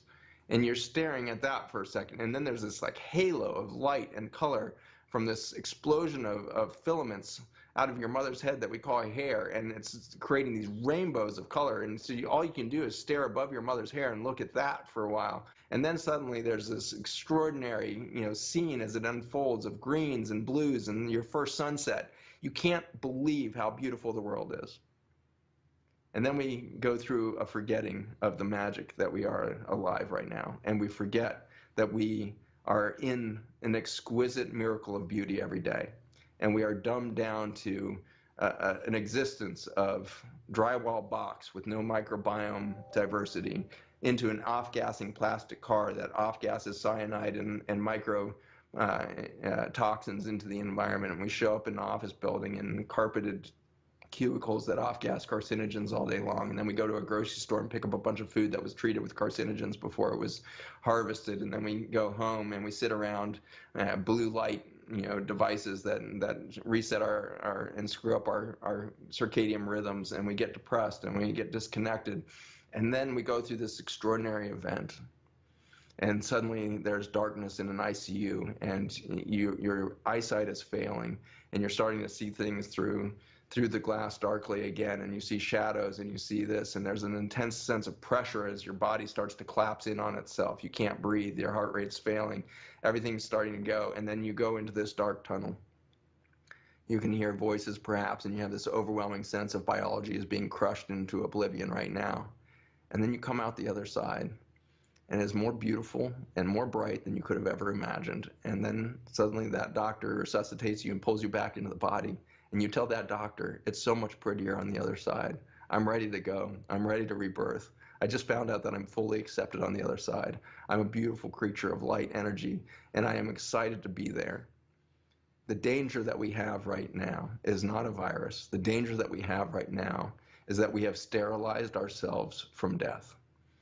We have created sterility around the death moment, which is ultimately our reason we're here. We are here for a transformative experience where we find out we are not biologic, we are spiritual beings. We are light beings. We are spiritual beings trapped in a biologic shell for a moment. And we have learned to fear all of that. And for that, we are missing the beauty of life. We are missing the beauty of the face of our lovers, of the face of our children. We are missing the beauty of one another. And we are letting each other die alone out of fear of some genetic material that floats through the air and has since the beginning of time. We have the wrong story going on. And it is not a conspiracy theory. It is not some government laboratory. It is the human emotion of fear. And we are afraid of our own death, which is our rebirth.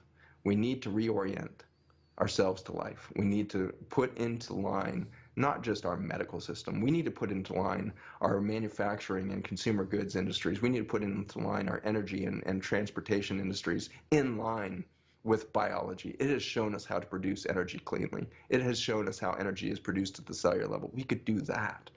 We could put all of it back in line. And first and foremost, we need to celebrate life and stop fearing death. And we will act much differently towards each other. We don't need a revolution. We need an evolution. We need to evolve past our fear. And we need to find love. And love is not a thing. It's not something to be grabbed. It is an experience. And I believe it is, through the wisdom of one of my deep friends, Patrick Gentempo gave me this extraordinary gift last year. Love is not the fabric of everything. The fabric of everything is beauty. And our reaction to seeing the beauty is love. If you feel unloved, if you feel like you don't know what it means to love yourself or your loved one who is dying right now, then stop trying to generate the human emotion of love and start witnessing the beauty, and then you will experience the love. We need to see the beauty of the virome. We need to see the beauty of the microbiome. We need to see the beauty of a human breath. We need to see the beauty of a planet that can breathe when given the opportunity. We need to see the beauty of human touch, a hug. When we go back to a normal, I hope it's not the old normal. We need to find a new normal in these coming weeks. When they say you can go back to your normal activities, do not go back to your normal activities. Act much differently. See the beauty everywhere. Engage with the beauty, most of all in your fellow humanity. And let's love each other in the experience of each other's beauty to realize a much different future. Thank you, Zach. I think I want to leave it there. I think that is our message moving forward. We must not go back to normal. You're right. We are far more spectacular than being normal. Thank you for taking the time, Zach. Take care. Thank you all. The final words of Zachary Bush: we don't need a revolution, we need an evolution. I think that is the idea that's been passed down from every prophet throughout time. We need to evolve. We need to do this together. We have got to realize that we are all God's children, no matter what continent we live on, whatever the color of our skin, our race, our creed. We're in this together. We are on this beautiful marble, sharing oxygen with each other. We've got to understand how to do this. We've got to understand how to find the truth and demand the truth and demand the best from our leaders. But most of all, we've got to begin to communicate. We've got to share with each other. We've got to break bread, and we've got to talk and speak and bring our truth to the table. Together, we make the world a better place. Divided, we will fall. As we all sit down to our different tables around the world, I hope we will truly represent what our different religions all say that's the same. Love one another and realize that we are divinely created, that this is a divine and beautiful world that we need to take care of. Take care, enjoy your holidays, and I'll see you next week on The High Wire.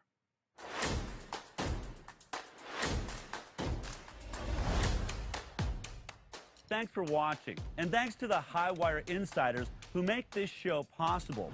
If you'd like to become a High Wire Insider, then go to our website, thehighwire.com, and sign up now. And please, share the show. We're on Instagram, Twitter, BitChute, and now on Roku. Because knowledge is power, censorship is real, and we need all the help we can get.